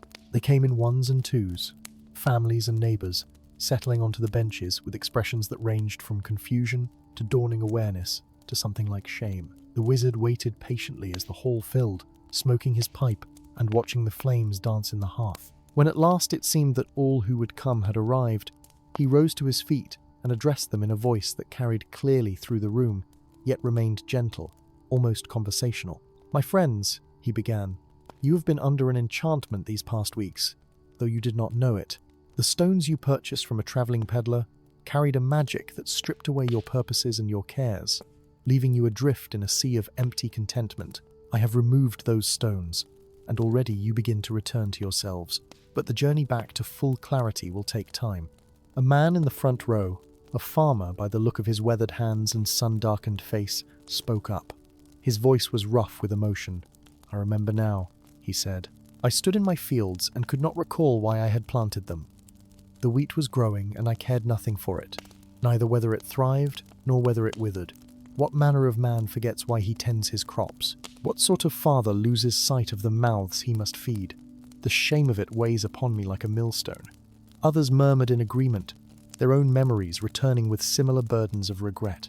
A mother spoke of forgetting her children's names, a craftsman of abandoning half-finished work, a grandmother of letting her garden go untended while she sat and stared at walls. The weight of their lost time, their neglected responsibilities, their abandoned connections, pressed upon them heavily now that awareness had returned. Gandalf raised a hand for silence, and his eyes held both understanding and firmness. "Listen to me carefully," he said, "for this is important. You were not at fault for what happened. You did not choose to abandon your purposes, or forget your loves. An enchantment was laid upon you without your knowledge or consent. The peddler who sold you those stones, whether through ignorance or malice, offered you a false peace, and you accepted it in good faith. There is no shame in having been deceived, but there is a lesson here, if you will hear it." The wizard's voice grew softer, more contemplative. "You sought these stones because you desired peace, because the worries of your lives felt heavy, and you wished for relief. This is a natural desire, and not a wrong one. All mortals seek respite from their troubles at times, but true peace does not come from removing meaning and purpose. It comes from finding balance, from knowing when to carry your burdens and when to set them down, from understanding that worry and care are a part of what makes life rich and worth living." An elderly woman with silver hair spoke up from the back of the hall, her voice quavering but clear. "Are you saying we should not wish for peace, wizard? That we should embrace our troubles and our fears?" Gandalf shook his head, a slight smile touching his lips. "Not at all," he replied. "I am saying that the peace worth having is not the absence of purpose, but the presence of meaning. It is finding joy in your labors, satisfaction in your responsibilities, love in your connections to others. These things bring their own worries, yes, but they also bring fulfillment. The stones offered you peace at the cost of everything that makes peace valuable." He gestured to the fire burning in the hearth. "Consider a flame," he said. "It can burn too hot and consume everything in its path, bringing destruction. Or it can be reduced to nothing, leaving only cold and darkness. But tended properly, kept at the right measure, it brings warmth and light, and the means to cook food and forge tools. So too with the cares of mortal life. Too much worry can consume you, leaving no room for joy, but too little, and you drift without direction or purpose. The art lies in finding the proper balance." The villagers listened intently, and Gandalf could see understanding beginning to dawn in their eyes. They had experienced both extremes now, the weight of worry that had driven them to seek the stones, and the emptiness of a life without care or purpose. Perhaps, having known both, they would be better equipped to find the middle way, the balance that would serve them well. As the evening deepened and the fire burned low, people began to share their own thoughts and experiences. They spoke of what they had learned during their weeks of enchantment, the strangeness of drifting through days without attachment or intention. They spoke too of what they were rediscovering now, the pleasure of remembering why they did what they did, the satisfaction of caring about outcomes, even the strange comfort of ordinary worries that connected them to their lives and to each other. A young man, barely more than a boy, raised his hand hesitantly. "Master Gandalf," he said, his voice uncertain, "how do we ensure this never happens again? How do we protect ourselves from such enchantments in the future?" The wizard considered this question carefully before responding. "Vigilance helps," he said at last, "and knowledge of the world's dangers. But you cannot protect yourselves from everything, and to try would be to live in fear, which is its own kind of prison. Instead, learn to recognize when something offers too much, promises too easily. True peace, true contentment, these are earned through living fully, through engaging with life in all its complexity. Be wary of anything that promises to take away the difficult parts without asking anything of you in return." He looked around the hall, meeting the eyes of those gathered. "You are fortunate," he continued, "in that the enchantment you fell under was ultimately benign, designed to soothe rather than harm. But it taught you something valuable nonetheless. It showed you what life becomes when meaning is stripped away, and I think you will not soon forget that lesson. Hold it close, remember the emptiness you felt, and let it guide you toward a fuller, richer engagement with your days." The gathering continued well into the night, with villagers sharing stories and reconnecting with one another in ways they had not done for weeks. Gandalf listened to their tales, offering occasional words of guidance or comfort, but mostly allowing them to find their own way back to each other.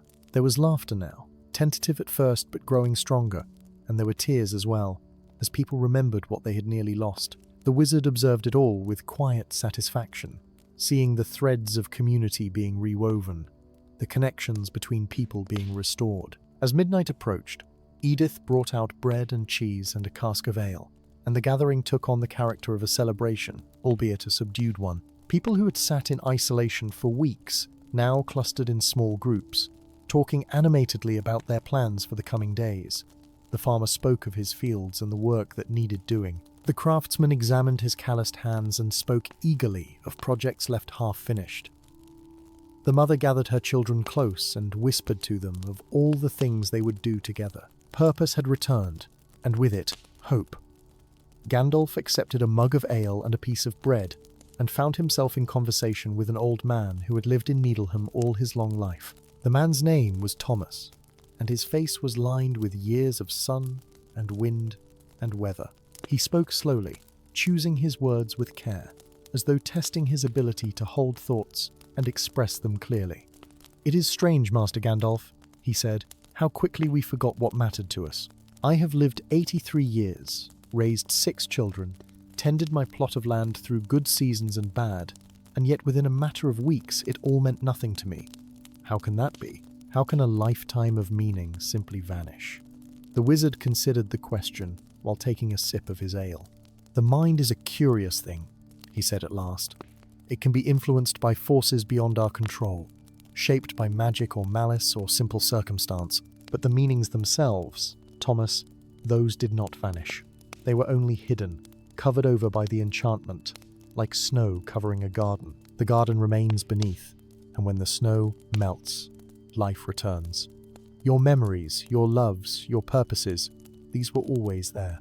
The enchantment merely prevented you from accessing them, from feeling their weight and their importance." Thomas nodded slowly, his eyes thoughtful. "I suppose that is true," he said. "For now that the fog has lifted, I remember everything clearly. My wife who passed 10 years ago, and how I tend her grave each week with fresh flowers. My children scattered across the countryside, and how I write them letters every month. The old oak tree I planted when my first grandchild was born, and how I sit beneath it on summer evenings. All of this came back to me like a flood when you removed those cursed stones. It was overwhelming, feeling it all return at once." Gandalf smiled gently. "That is the price of meaning," he said. "To care about things is to open yourself to both joy and sorrow, to satisfaction and disappointment. The stones offered you escape from that, a numbness that felt like peace. But as you now know, that numbness was worse than any pain, for it robbed you of the capacity to feel anything at all. Better to feel deeply, even when it hurts, than to feel nothing. The old man was quiet for a moment, then reached out and clasped Gandalf's hand. "Thank you," he said simply. "Thank you for giving us back our lives." The wizard returned the clasp warmly. "It was not I who gave them back," he said. "The lives were always yours. I merely removed the obstacle that prevented you from living them. The rest is your own doing, your own strength and resilience." As the gathering finally began to break up, with families departing for their homes and neighbors exchanging promises to visit one another on the morrow, Edith approached Gandalf with a question. "Will you stay the night?" she asked, "or must you continue your journey? We have a small inn, and the innkeeper would be honored to provide you lodging. You have done us a great service, and it seems poor repayment to send you back out onto the road in darkness." Gandalf accepted gratefully, for though he was accustomed to sleeping under the stars, a soft bed and a roof overhead were not unwelcome after the long day. The inn proved to be a cozy establishment, with low ceilings and comfortable furnishings. The innkeeper, a round-faced man named Harold, fussed over the wizard like a mother hen, insisting on providing his finest room and a hearty supper despite the late hour. He too had been affected by the enchantment, and he spoke wonderingly of how it felt to care again about his guests, to take pride in his establishment, to plan improvements and think about the future. Gandalf ate his supper by the fire in the common room, and Harold sat with him, asking questions about the wider world beyond Needleham. The wizard obliged, speaking of his travels, of the places he had seen and the peoples he had met. He told tales of the Shire and its remarkable hobbits, of the elven realms where beauty and wisdom still flourished, of the mighty dwarf halls carved deep in mountains. He spoke too of darker things, though in gentle terms, of the shadows that stirred in distant places, of the eternal struggle between light and darkness that played out across the ages. The innkeeper listened with rapt attention, and Gandalf could see the man's mind working, connecting these larger patterns to his own small experience. "You said earlier that our enchantment was benign," Harold said when the wizard paused. "But it occurs to me that even benign magic can be dangerous if it makes people forget what matters. If everyone in Middle-earth fell under such a spell, would anyone be left to fight against true darkness? Would anyone remember why such battles are important?" Gandalf nodded approvingly. "You have struck upon a profound truth," he said. "This is why even well-intentioned magic can be perilous. The stones were likely created by someone who wished only to ease suffering, to provide comfort to troubled souls. But in removing pain, they also removed purpose. And purpose is perhaps the most important thing mortals possess. It is what allows you to endure hardship, to fight for what you love, to build and create and strive for better days. Without it, you drift, harmless perhaps, but also helpless, unable to defend yourselves or each other against any real threat that might arise." The fire burned low as they talked, and finally Gandalf rose to retire to his room. Tomorrow he would continue his journey, but tonight he would rest, content in the knowledge that Needleham was well on its way to recovery. As he climbed the stairs to his chamber, he could hear through the windows the sounds of the village settling down for the night. Normal sounds, purposeful sounds, the sounds of people who knew why they closed their doors and banked their fires and sought their beds. Morning came gently to Needleham, with golden sunlight spilling across the fields, and the sound of roosters crowing their greeting to the new day. Gandalf woke to the pleasant aroma of bread baking, and when he descended to the common room, he found Harold already busy preparing breakfast for his guest. The innkeeper moved with energy and purpose, humming an old tune as he worked, and the transformation from the previous day's confusion was remarkable to behold. He set before the wizard a plate laden with eggs and bacon, fresh bread still warm from the oven, butter and honey and preserves made from last summer's berries. As Gandalf ate his breakfast, he watched through the window as the village came to life. People emerged from their homes with clear eyes and purposeful strides, calling greetings to neighbors, heading toward their daily work with renewed vigor. Children ran through the lanes, their games organized and enthusiastic rather than the aimless wandering of days past. In the distance, he could see the farmer he had spoken with the night before, already out in his fields, examining his crops with careful attention. The sight brought satisfaction to the wizard's heart. Edith arrived at the inn shortly after sunrise, her healer's bag slung over her shoulder. She looked tired, but determined. And when she sat down across from Gandalf, she explained that she had been up most of the night visiting homes, checking on those who had been most severely affected by the enchantment. Most are doing well, she reported, though a few of the elderly are struggling more than others to regain their full clarity. It is as though the enchantment settled deeper into them, perhaps because their minds were already less sharp with age. I have been giving them teas of rosemary and ginkgo, and I think it helps, but I wonder if there is anything more that could be done. Gandalf set down his cup and regarded her thoughtfully. Time is the best remedy now, he said. The enchantment is broken, but its effects must fade naturally, like bruises healing or wounds knitting closed.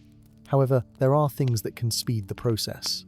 Encourage them to engage with their memories, to tell stories of their past, to practice the skills they have learned over their lifetimes. The act of remembering and doing will strengthen the pathways in their minds that the enchantment weakened. And be patient with them, for recovery is not always a straight path. There may be good days and difficult ones. The healer nodded, absorbing this advice. She pulled out a small leather journal and began making notes, her hand moving swiftly across the page. Then she looked up with another question. "What of the peddler who sold us these stones?" she asked. "Should we not seek him out, warn others of what he has done? If he travels from village to village selling his wares, how many others might fall under the same enchantment?" Gandalf's expression grew serious. "That is indeed a concern," he said. "Tell me everything you can remember about this peddler. What did he look like? What name did he give? What other wares did he carry?" Edith closed her eyes, concentrating hard. "He was an older man," she said slowly, "with grey hair and a neat beard. Tall for a man, taller than most in the village.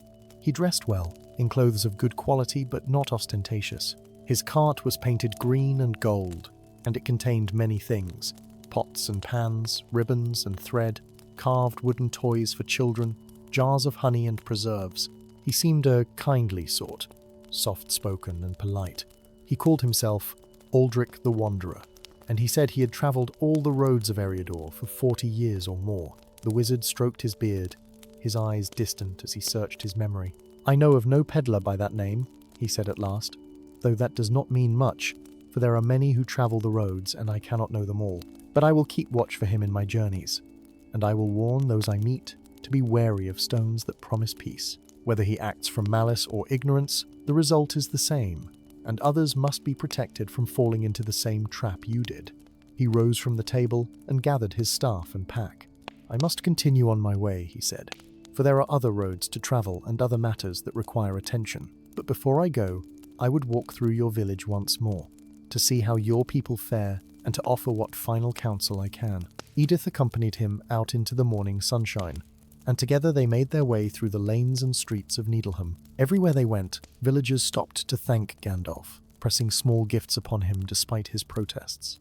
A woman gave him a loaf of fresh-baked bread for his journey. A craftsman presented him with a finely carved walking stick, though the wizard gently explained that he was quite attached to his own staff.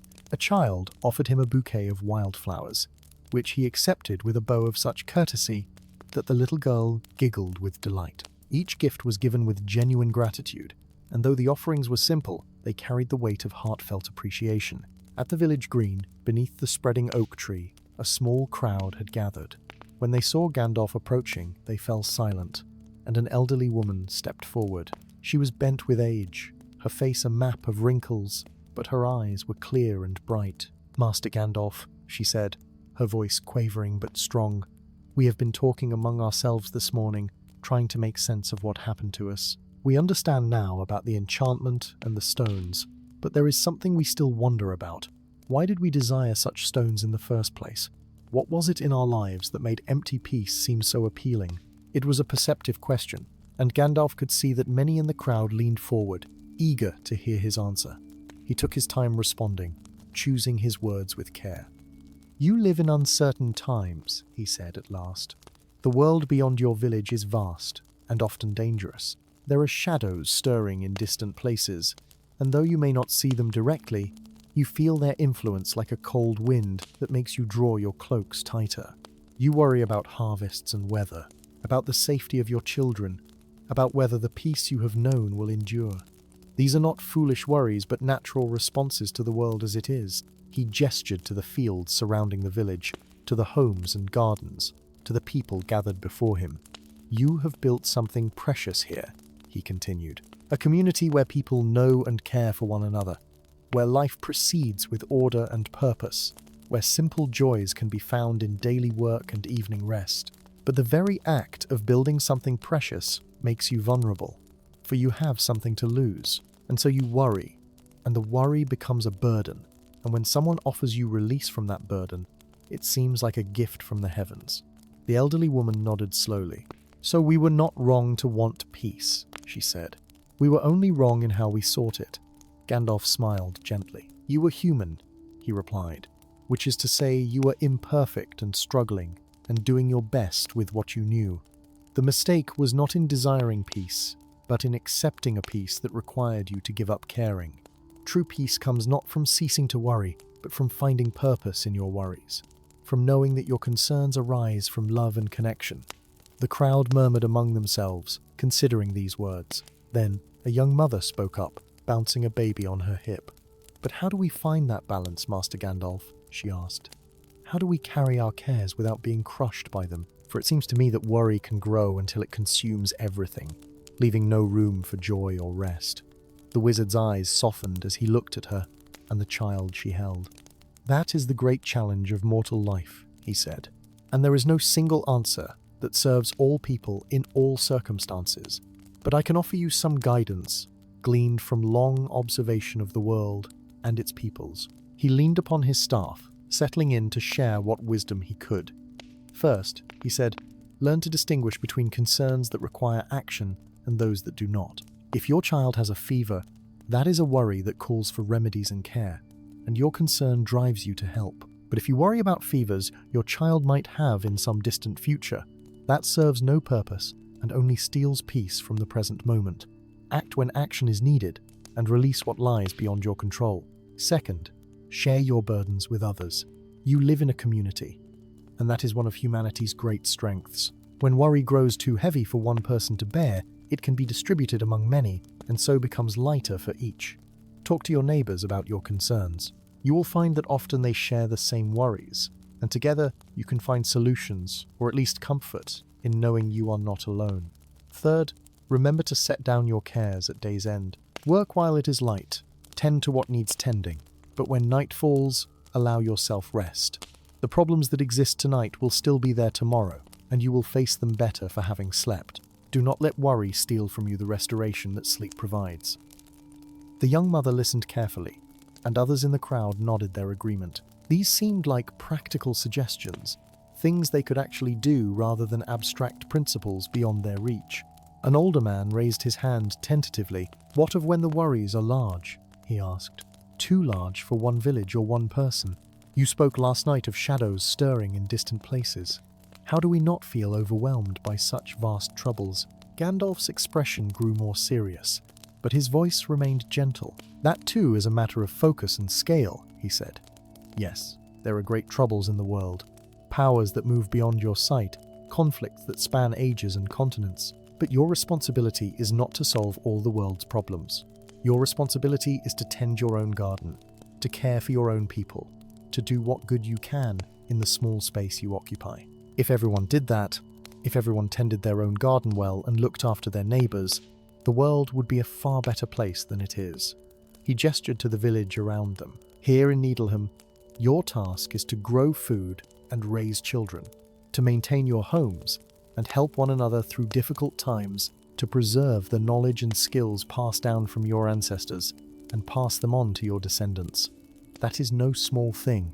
That is, in fact, everything. The great battles of ages are won or lost based on whether ordinary people in ordinary places continue to do these ordinary but essential things. So do not let the vastness of the world's troubles make you feel that your small efforts are meaningless. They are not. They are the foundation upon which everything else rests." A hush fell over the gathering as the villagers absorbed this. The wizard's words had given them something to hold on to, a way of understanding their place in the larger pattern of things without being overwhelmed by it. They could tend their gardens, literally and figuratively, and in doing so contribute to the greater good. It was a purpose they could grasp and fulfill. Edith spoke up then, her voice thoughtful. "You make it sound simple," she said, but I think it requires great wisdom to maintain that balance, to care deeply while not being consumed by caring." "How does one develop such wisdom?" Gandalf chuckled softly. "Through living," he replied, "and through making mistakes and learning from them. Through experiencing both success and failure, joy and sorrow, peace and turmoil. Wisdom is not something that can be given or taught in the way one might teach a skill. It must be earned through the actual business of being alive. However," he continued, "there are practices that help. Observe the world around you with attention and curiosity. Listen to the experiences of those older than you, who have weathered storms you have not yet faced. Reflect on your own experiences, considering what worked well and what did not. Be willing to change your mind when you encounter new information. And perhaps most importantly, cultivate compassion for yourself and others, recognizing that everyone struggles and everyone makes mistakes." The sun had climbed higher in the sky while they talked, and Gandalf knew he could delay his departure no longer. Other roads called to him, other places where his presence might be needed. He raised his staff in a gesture of farewell. "My friends," he said, "I must continue my journey, but I leave you in good hands, your own hands, and those of your neighbors. You have learned something valuable from this experience, and I trust you will remember it and share it with others who might benefit from your story." Before he could turn to go, the elderly woman who had first questioned him stepped forward again. She held in her hands a small wooden box, simply made but polished to a soft sheen. "This is for you, Master Gandalf," she said. "Inside are seeds from our gardens, flowers and vegetables and herbs. Wherever your travels take you, perhaps you will plant some of them, and a bit of Needleham will grow in distant soil. It is a small gift for a great service." The wizard accepted the box with reverence, touched by the thoughtfulness of the gesture. "I will treasure this," he said, "and I will indeed plant these seeds in places that need beauty and growth. Thank you for your kindness and hospitality. May your village thrive and your people flourish. May you find the balance between care and peace, between purpose and rest. And may you remember that the meaning you seek is not something imposed from without, but something you create through your choices and your connections to one another." With final waves and farewells, Gandalf took his leave of Needleham. He walked through the village lanes one last time, noting with satisfaction the signs of renewed life everywhere he looked. Gardens being tended with care, tools being mended, conversations flowing naturally between neighbors. The enchantment had been broken and would leave no lasting harm, only a lesson learned and a community strengthened by shared adversity overcome. As he climbed the hill that led away from the village, he paused at the crest to look back.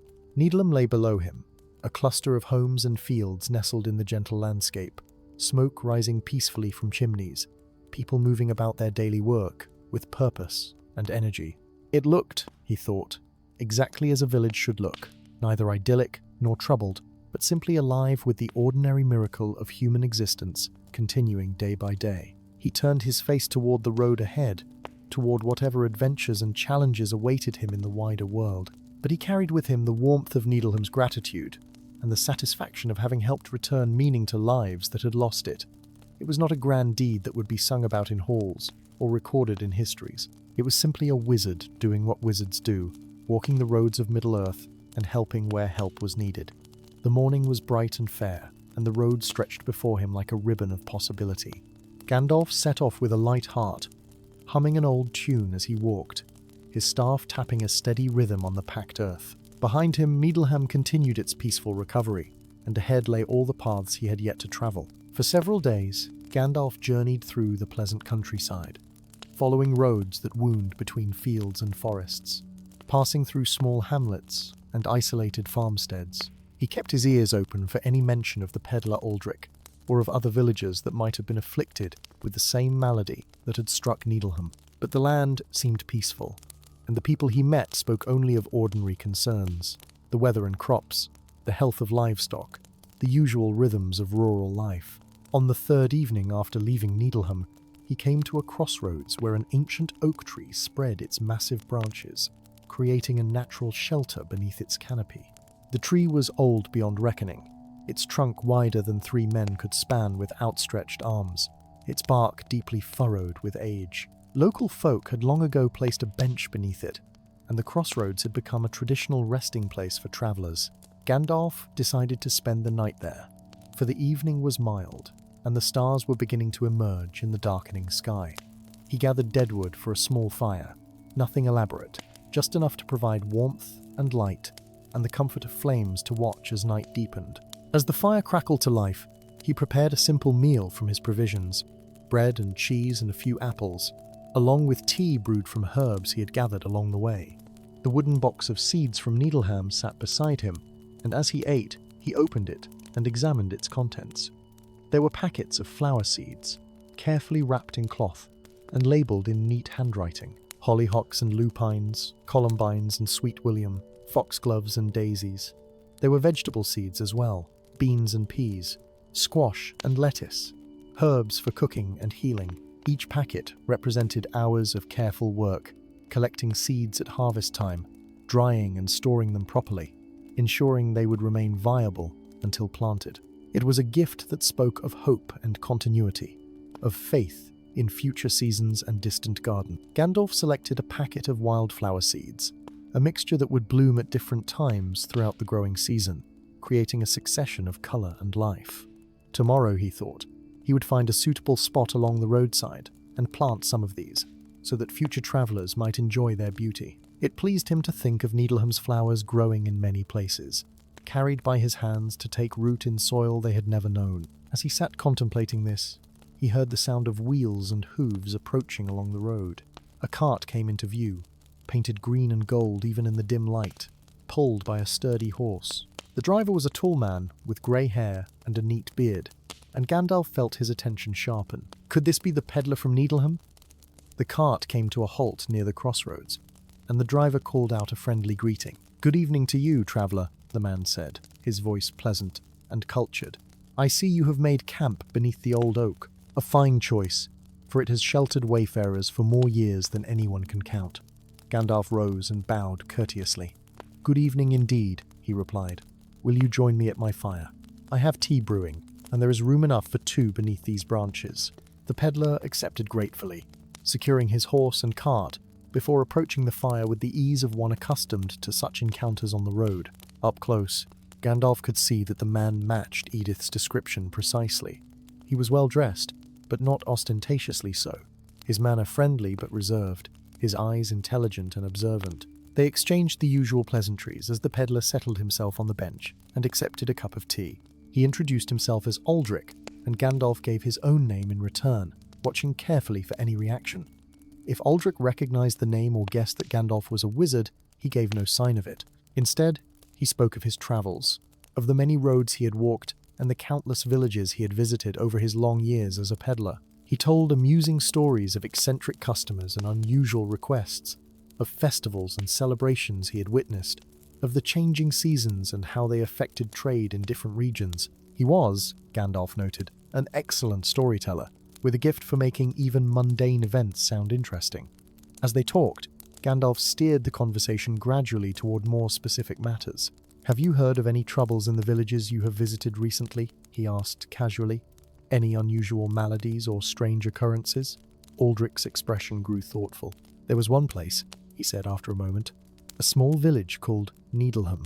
I passed through there some weeks ago and found the folk in a strange state, listless and confused, as though they had forgotten how to live their lives properly. I offered what help I could, selling them various goods at fair prices, but I could not stay long.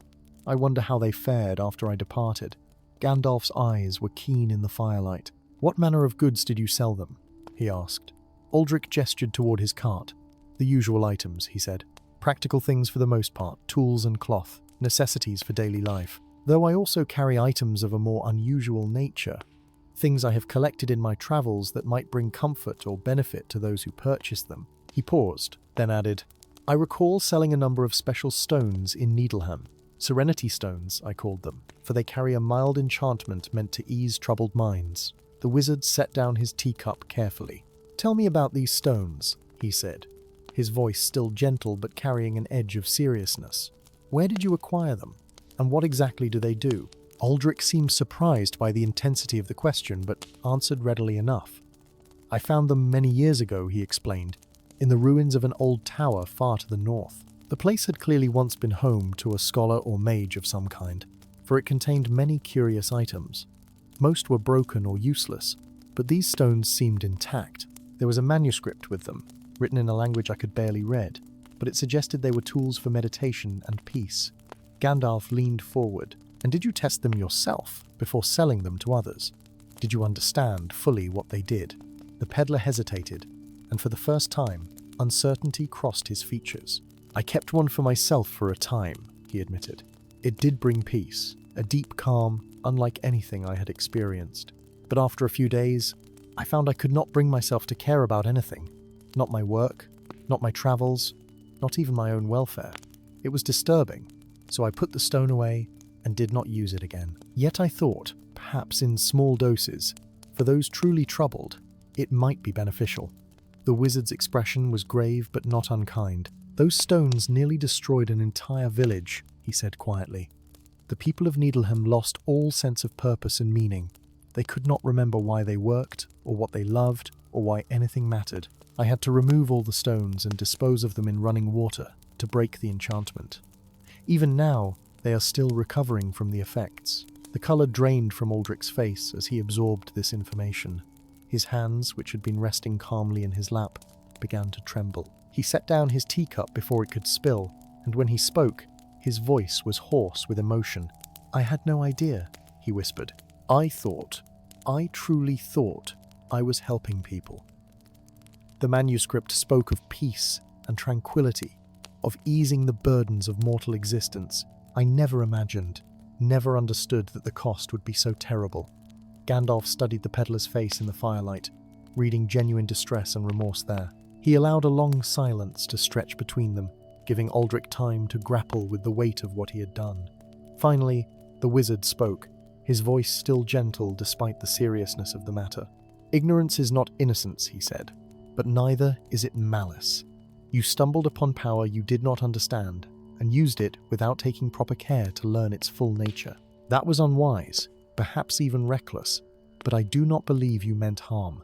The peddler looked up, hope and shame warring in his expression. What can I do? He asked. How can I make amends for the damage I have caused? Are there other villages where I sold these cursed things?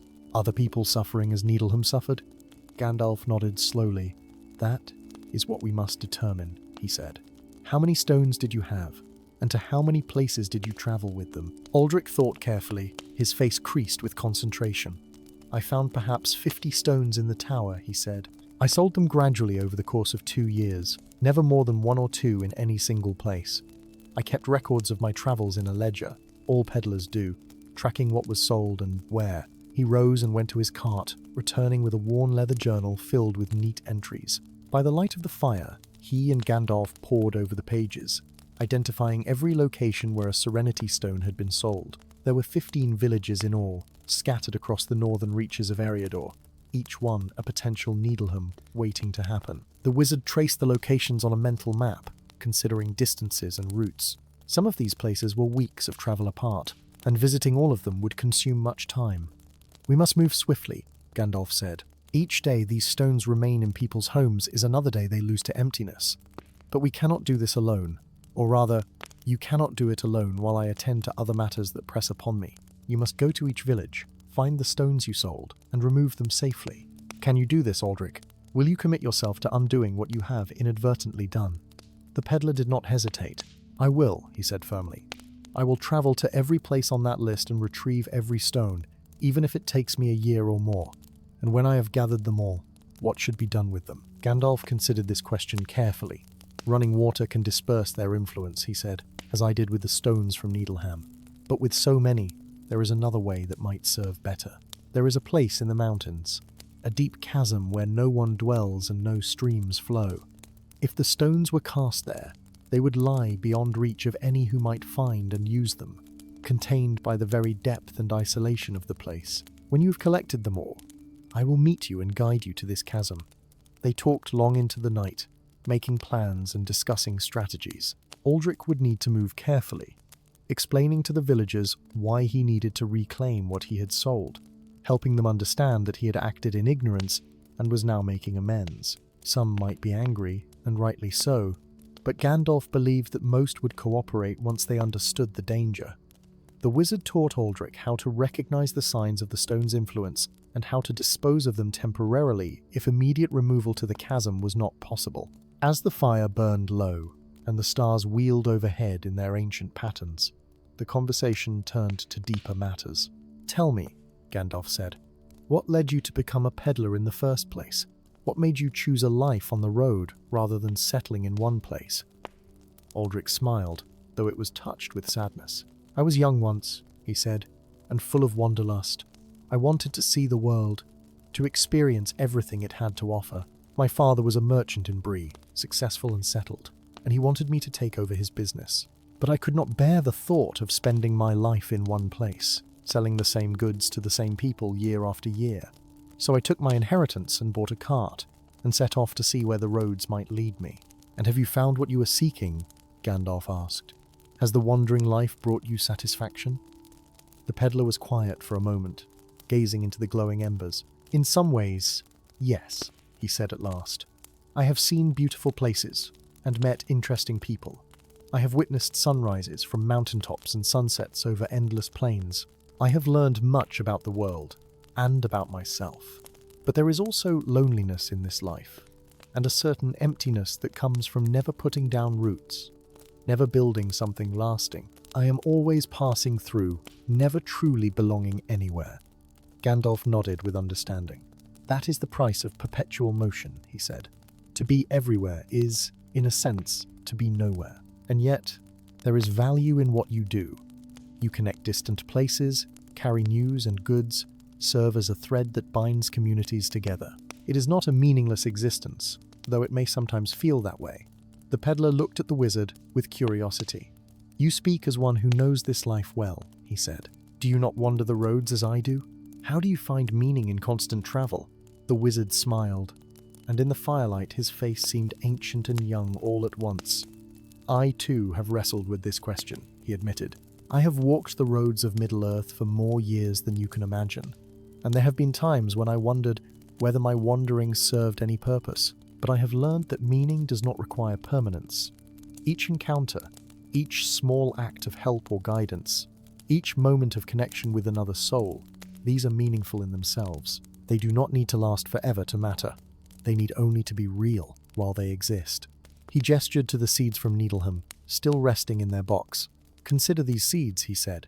"They will be scattered in many places, taking root where they are planted, growing and blooming and eventually dying. Each plant will live only one season, yet that season will bring beauty and perhaps food or medicine.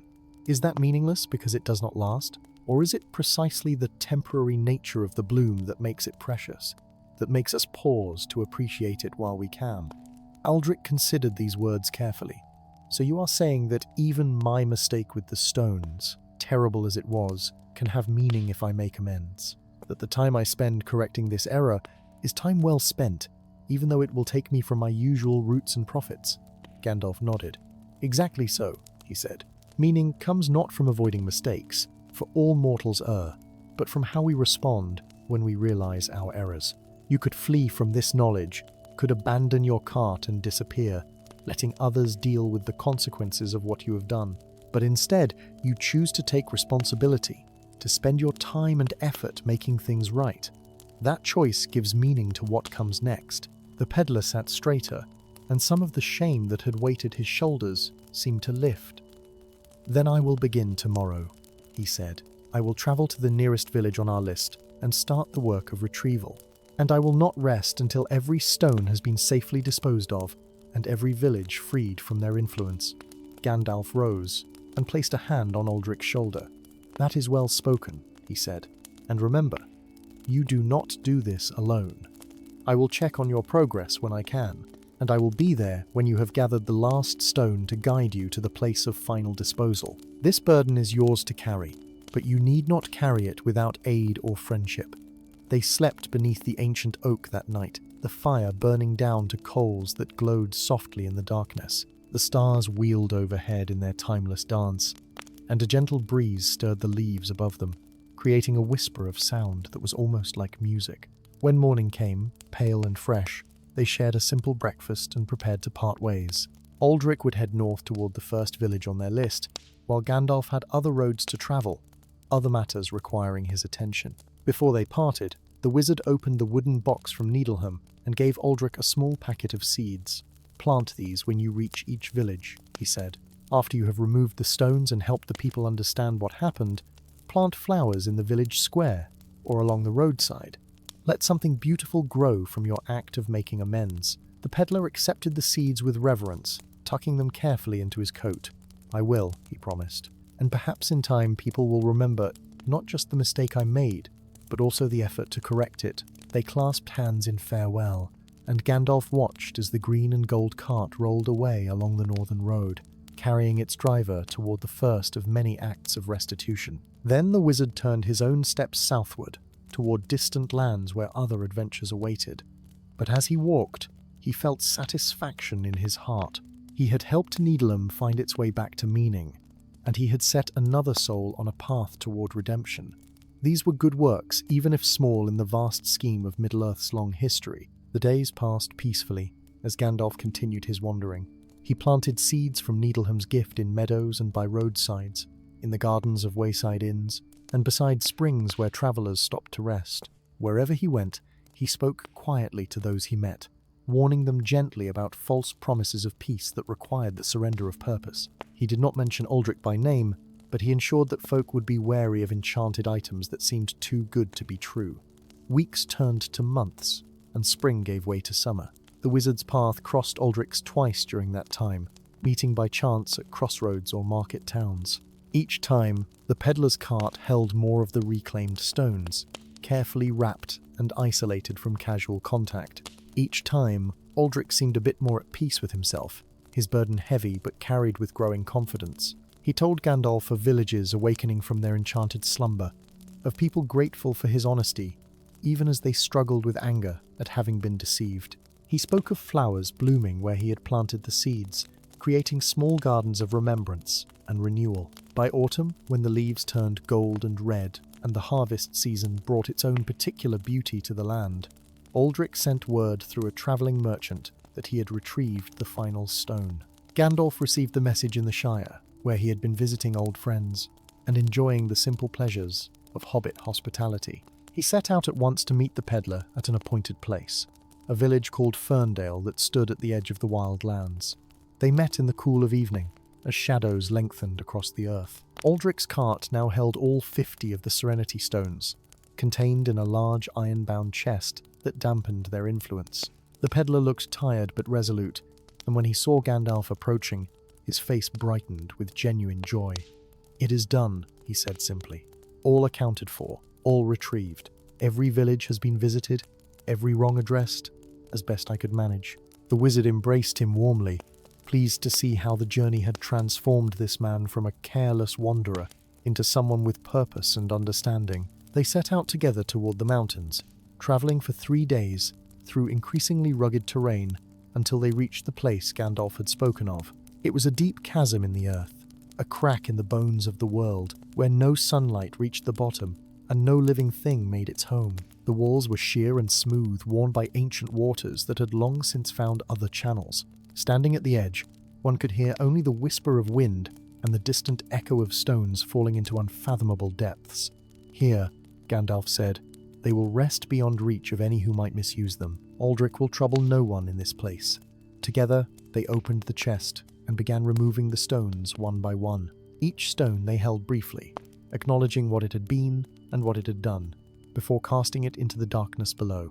The stones fell in silence, disappearing from sight almost instantly, swallowed by the depths. One by one they went, 50 stones that had promised false peace, until the chest was empty and the last enchantment had been committed to the keeping of the earth. As they stood together at the chasm's edge, the sun setting behind distant peaks and painting the sky in shades of amber and rose, Aldrich spoke quietly. "I have been thinking about what comes next," he said. "I cannot return to my old life, selling trinkets and travelling without purpose, but neither do I wish to settle in one place. What should a reformed peddler do with the rest of his days?"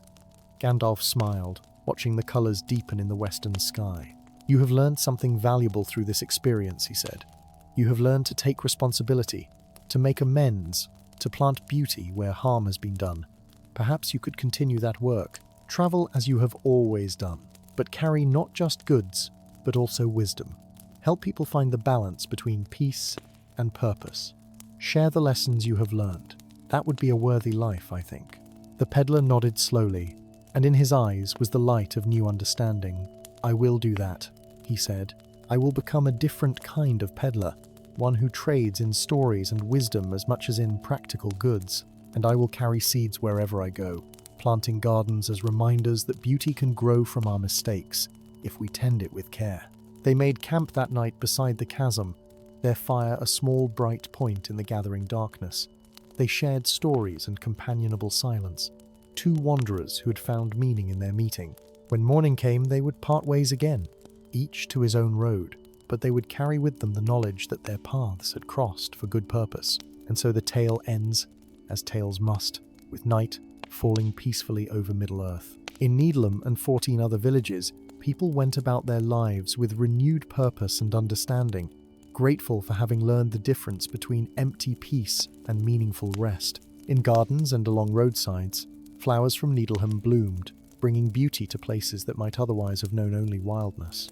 And on the roads of Eriador, a wizard and a peddler walked their separate ways, each carrying forward the gentle wisdom that meaning comes not from avoiding struggle, but from engaging with life, fully, purposefully, and with compassion for oneself and others. The stars emerged one by one above the chasm where the stones lay buried deep beyond reach or harm. The wind sang softly through the mountains, and in the heart of every village touched by this tale, people closed their doors and banked their fires and sought their beds, knowing why they did so, remembering what mattered, holding fast to the precious threads of purpose that connected them to their lives and to each other. All was peaceful in the lands beneath the stars, and so it remained through the gentle night, as sleep came softly to all who dwelt in that corner of Middle-earth. Story 3. In the quiet days following the great council at Rivendell, when autumn had painted the valleys in shades of amber and gold, Gandalf the Grey found himself wandering the gentle paths of Eriador. The wizard had no pressing errand that demanded his swift arrival, no urgent message to deliver, no shadow to investigate. For once in his long years of wandering Middle-earth, he allowed himself the luxury of unhurried travel, letting his feet carry him where they would along the winding roads between the Shire and the misty mountains. The weather had been uncommonly fine for late autumn. The sun shone with a mellow warmth that seemed to linger longer each day than it ought, as if summer itself was reluctant to yield entirely to the approaching winter. The air carried the scent of wood smoke from distant farmsteads, mingling with the earthy perfume of fallen leaves, and the faint sweetness of late-blooming flowers that grew wild along the roadside. Gandalf walked with his staff in hand, his grey robes gathering the dust of many miles, his pointed hat casting a long shadow in the afternoon light. It was on such a day, as the sun began its gentle descent toward the western hills, that Gandalf came upon a small village nestled in a valley he had not visited in many years. The place was called Willowbrook, a name earned from the clear stream that ran through its heart and the ancient willow trees that grew along its banks. The village was neither grand nor remarkable, consisting of perhaps 20 families whose modest homes clustered around a central green. Smoke rose lazily from chimneys, and the sound of children's laughter drifted on the breeze. As Gandalf approached the village gate, which was more decorative than defensive, an old woman sitting on a bench beside the path looked up from her knitting. Her face was weathered like old oak, lined with the passages of many seasons, but her eyes were bright and welcoming. She set down her needles and called out to him in a voice that carried the warmth of long hospitality. "Welcome, traveller. You have the look of one who has walked far. Will you not rest a while in Willowbrook? We have little to offer save simple fare and honest company, but both are freely given to those who come in peace." Gandalf smiled beneath his grey beard, touched by the sincerity in her greeting. In these troubled times, when dark whispers travelled faster than good news, such open welcome was becoming increasingly rare. He bowed slightly, a gesture of respect from one who had walked with kings to one who had simply lived well and kindly. "Good mother, your offer is as refreshing as spring water to a weary traveller. I am Gandalf, sometimes called the Grey, and I would be honoured to accept your hospitality for a night, if such can be spared." The old woman's eyes widened slightly at the name, for even in this remote valley, tales of the wandering wizard had reached willing ears. but there was no fear in her expression, only curiosity and perhaps a hint of wonder that such a figure from distant stories should appear on her very doorstep. "Gandalf the Grey," she repeated softly, as if tasting the name. "My grandmother spoke of you when I was but a child. She said you came through these parts long ago, before the Great Plague, and that you helped our healer find the herbs that saved many lives. Whether that tale is true or merely wishful thinking passed down through generations, I cannot say, but you are welcome here nonetheless. Come, let me take you to our headman. He will be pleased to offer you lodging." As they walked together into the village, Gandalf taking slow, measured steps to match the old woman's pace, he observed the simple beauty of this place that time seemed to have passed gently by. The houses were well maintained, their thatched roofs golden in the slanting sunlight, their gardens still showing the last remnants of summer's abundance. Children played near the stream under the watchful eyes of their mothers, and men returning from the fields called out greetings to one another with voices that held no edge of worry or fear. The village green was dominated by an enormous oak tree, its trunk so wide that 5 men with arms outstretched could barely encircle it. Beneath its spreading branches stood a weathered stone well, and beside the well sat several villagers engaged in quiet conversation. They looked up as Gandalf and his guide approached, their faces showing the natural caution of country folk confronted with a stranger, but this quickly gave way to interest when the old woman spoke. "This is Gandalf the Grey, the wizard of whom the old tales speak.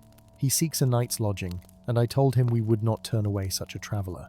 A tall man with kind eyes and strong hands marked by years of honest labour rose from the well's edge. He was perhaps 50 years of age, his hair touched with grey at the temples, his bearing that of one who carried responsibility lightly but seriously.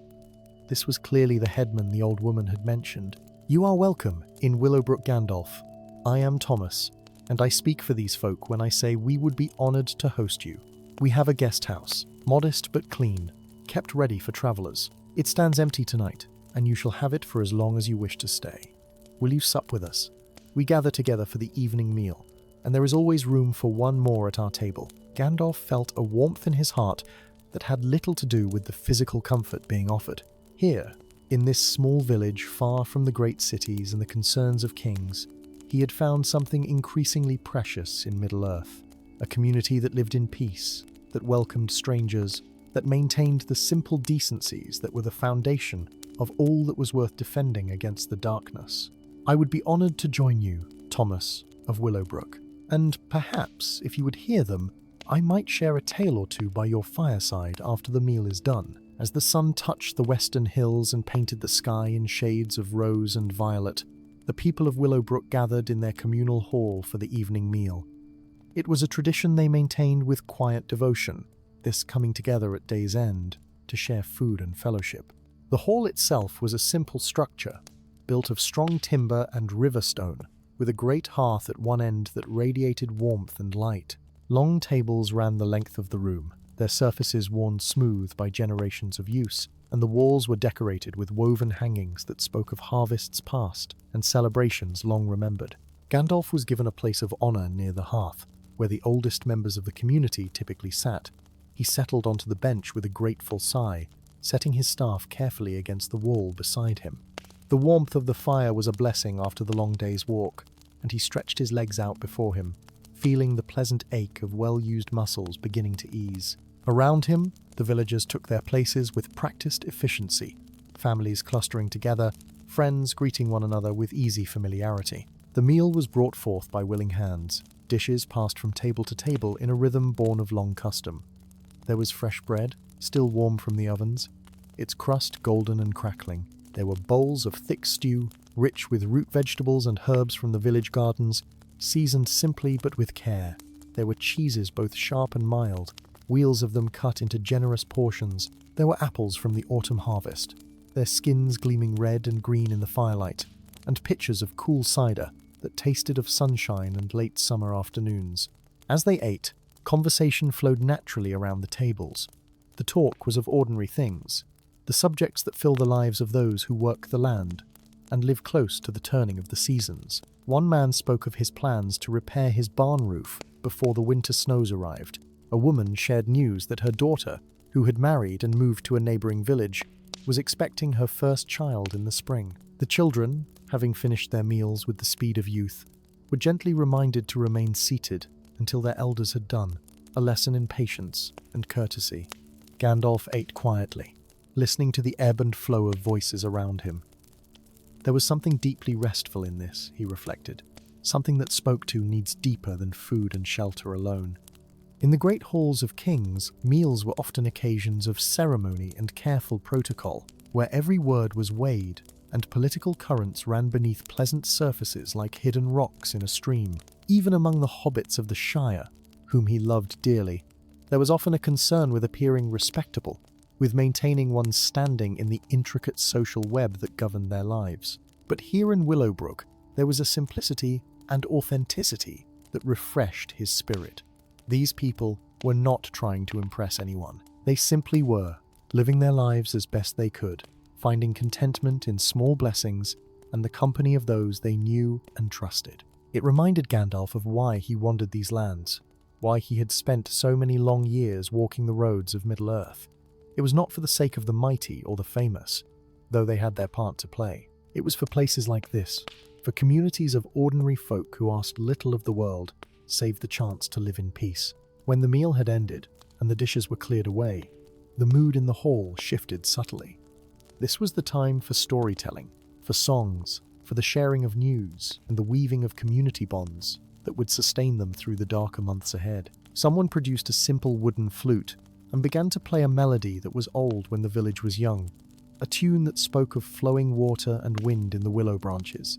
Others joined in with their voices, singing words in the common tongue that told of love found and lost, of seasons turning, of the eternal dance between joy and sorrow that makes up the fabric of mortal life.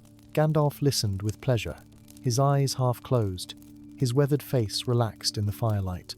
The music was not sophisticated by the standards of elven minstrels or the trained bards who performed in great halls, but it carried a truth and beauty of its own. These were songs sung from the heart, passed down through families, changed and shaped by each generation that sang them. They were part of the living tradition of these people, as essential to their identity as the land they worked and the homes they built. When the singing had ended and a comfortable silence had settled over the hall, Thomas the headman rose and addressed Gandalf with respectful formality. He spoke of how rarely travellers came to Willowbrook, how hungry they were for news of the wider world, for tales of distant lands and peoples different from themselves. He asked, in words carefully chosen, whether the wizard might be willing to share something of his journeys with them. Gandalf opened his eyes fully and looked around at the faces turned expectantly toward him. They were good faces, he thought, faces marked by honest labor and clean living, by laughter and tears honestly earned. Here were farmers and craftsmen, mothers and fathers, elders who had seen much, and children who would see more. They asked so little of him, merely that he share some small portion of the vast store of experience he had accumulated over his long years of wandering. He rose slowly, taking his staff in hand more from habit than need, and moved to stand before the hearth where all could see and hear him clearly. The firelight cast his shadow long and strange across the floor, but his voice when he spoke was warm and gentle, pitched to carry without strain to every corner of the hall. "My friends," he began, his eyes twinkling with the pleasure of a born storyteller preparing to weave his spell, "you ask me for tales, and tales I shall give you. But let me speak not of great battles or terrible dangers, for the night is peaceful, and such stories can wait for another time. Instead, let me tell you of small wonders I have witnessed, of kindnesses observed, of lessons learned in unexpected places." Gandalf paused for a moment, gathering his thoughts as a weaver might gather threads before beginning a tapestry. The hall had grown quiet, save for the gentle crackling of the fire and the soft breathing of those assembled. Even the youngest children had stilled, sensing that something special was about to unfold. The wizard's eyes seemed to look past the walls of the hall, past the village itself, into distances of time and space that none present could imagine. There was a spring, many years ago, when I found myself travelling through the North Downs. The land there is wild and lonely, marked by ancient barrows and standing stones that speak of peoples long forgotten. The wind blows cold even in fair weather, and few choose to make their homes in such a stark and haunted place. Yet I came upon a shepherd there, an old man who tended a small flock of sheep in a sheltered valley between the hills. He lived alone, this shepherd, in a cottage of stone that he had built with his own hands. His name was Eldred, and his face was weathered like the stones themselves, carved by years of wind and sun. When I approached his dwelling, seeking shelter for the night, he welcomed me as you have welcomed me, without question or suspicion. He shared his simple supper of bread and cheese, and we sat together by his fire as the evening came on. As we talked, I learned his story. He had been born in a village much like this one, had married young, and raised 3 fine children. But illness had taken his wife when she was still in her prime, and his children, grown to adulthood, had moved to distant places seeking their fortunes. He had sold his farm and taken to shepherding, choosing solitude over the pity and concern of neighbours who meant well but whose kindness reminded him too keenly of his losses. I might have thought him a bitter man, or at least a deeply sorrowful one. But as the night wore on and we continued our conversation, I discovered something quite different. Eldred spoke of his sheep with genuine affection, knowing each one by name and character. He described the changing seasons in his valley with the eye of a poet, finding beauty in the starkest winter landscape and wonder in the return of spring. He told me of the birds that nested in the rocks nearby, of the foxes that sometimes tried their luck with his flock, of the ancient magic that seemed to linger in the standing stones. What struck me most forcefully was his contentment. Here was a man who had suffered genuine loss, who lived in circumstances that many would consider harsh and lonely. Yet he had found a way to be at peace. When I asked him directly about this, about how he had come to such acceptance, he was quiet for a long while. Then he spoke words I have never forgotten. Gandalf paused in his tale, his voice taking on a different quality as he repeated the shepherd's wisdom. The fire seemed to burn a bit brighter, and the shadows on the walls grew still, as if they too were listening. He said to me, Gandalf, grief is a heavy burden, and loss leaves holes in the heart that never entirely heal. I will not tell you I do not miss my wife, or that I do not wish to see my children more often, but I learned something in my sorrow. I learned that we cannot hold on to what is past, cannot force life to remain as it was. The seasons turn whether we will it or no. The only choice we have is how we meet each new day. I chose to find what beauty remained, to be grateful for what I still had rather than consumed by what I had lost. And in doing so, I found a different kind of happiness. Quieter, perhaps, but no less real. I stayed with Eldred for 3 days, helping him with his sheep, walking the hills with him, listening to his observations about the land and the creatures that shared it with him. When I left, I carried with me a profound respect for this simple shepherd who had discovered wisdom that eludes many who study in great libraries or sit in council with the mighty. He had learned one of life's most essential truths, that peace comes not from having everything we desire, but from accepting what is and finding meaning in it. Gandalf fell silent, letting the weight of the story settle over his listeners. Around the hall, faces reflected thoughtful consideration. Some nodded slowly, recognizing perhaps echoes of their own experiences in the shepherd's tale.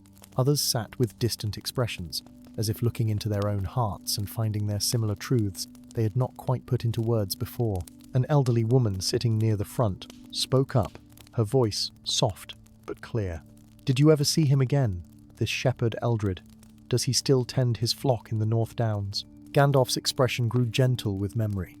I did see him once more, some years after that first meeting. I found him in his valley, older but still strong, still tending his sheep with the same care and devotion. He had acquired a dog by then, a clever creature that was clearly devoted to him, and he seemed, if anything, more content than before. We shared another evening by his fire, and he told me that his children had visited the previous summer, bringing grandchildren he had never met. It was clear that the reunion had brought him great joy, but what impressed me most was that his happiness did not depend upon such visits. He had built his peace on a firmer foundation than the actions of others, however loved they might be. The woman nodded, satisfied, and Gandalf could see that his tale had touched something in her, perhaps called to mind her own choices, her own accommodations with loss and change. This was the power of stories, he reflected, not merely to entertain but to illuminate, to help people see their own lives from a different angle, to recognize that they were not alone in their struggles or their triumphs. Thomas the headman cleared his throat gently. That is a fine tale, Gandalf, and one worth pondering. Have you another you might share with us, or shall we let you rest? You have walked far today, and we would not overtax your strength." Gandalf smiled at Thomas's consideration, his eyes crinkling with warmth. "I am not so weary that I cannot share another tale before seeking my rest. Indeed, the company here is so pleasant that I find myself quite refreshed already. Let me tell you of something I witnessed in the Shire, among the hobbits who dwell there in their comfortable holes beneath the hills." A murmur of interest rippled through the hall. Many had heard of hobbits, those small folk who kept largely to themselves, but few in Willowbrook had ever seen one. The children especially leaned forward, their eyes bright with curiosity at the mention of a people so different from themselves. "The hobbits are a remarkable folk," Gandalf continued, his voice taking on an affectionate tone that made clear his fondness for them. "They are small in stature, standing perhaps 3 to 4 feet tall, with tough, leathery feet that need no shoes. They love their comforts, their 6 meals a day when they can get them, their well-stocked pantries and cozy homes. Many who do not know them well think them simple, or even childish, concerned only with food and pipeweed, and avoiding anything that might be called an adventure. But I have known the hobbits for many long years, and I have learned that beneath their love of comfort and routine lies a strength of character that can surprise even the wisest. They are capable of great courage when circumstances demand it, though they would much prefer that circumstances never demand anything of the sort. This tale I wish to share concerns 2 hobbit neighbours who taught me something about the nature of true generosity. In the Shire, there lived 2 hobbits whose gardens adjoined one another. The first was named Holman Greenhand, a bachelor of late middle years who devoted himself entirely to his garden. It was his pride and joy, the finest in all of Hobbiton, with vegetables of extraordinary size and flowers of remarkable beauty. People came from miles around each year to admire his roses, which seemed to glow in the sunlight as if lit from within. His neighbour was Primrose Took, a widow who had raised 6 children on her own after her husband died young in a cart accident. Her garden was respectable, but nothing extraordinary. She had neither the time nor the skill that Holman possessed, being occupied with the demands of her large family and the work required to keep them all fed and clothed. Yet she was known throughout the Shire for her generous heart and her willingness to help any who needed it. Now it happened one spring that Primrose's youngest son fell ill with a fever that would not break. The local healer prescribed certain rare herbs that grew only in the high meadows beyond the Shire's borders. Without hesitation, Primrose left her other children in the care of her eldest daughter and set out to find these herbs, though the journey would take her away from home for at least a week, at a time when her garden desperately needed tending. Holman observed her departure and learned the reason for it. He was not particularly close to Primrose, their interactions limited to polite greetings over the garden fence, but he was not a hard-hearted hobbit. He remembered when his own mother had fallen ill years before, remembered the helpless fear that had gripped him, so he made a decision that surprised even himself. Each day, while Primrose was gone, Holman rose before dawn and tended her garden before beginning work on his own.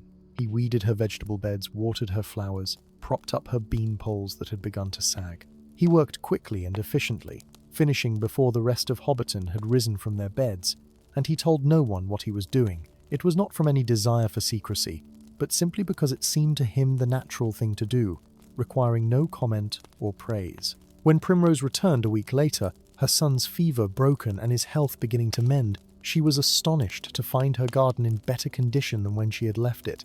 The weeds that had been threatening to overtake her lettuce were gone. Her tomato plants stood straight and strong, properly staked. Even her roses, which she had feared would drop their petals unappreciated, were in full magnificent bloom.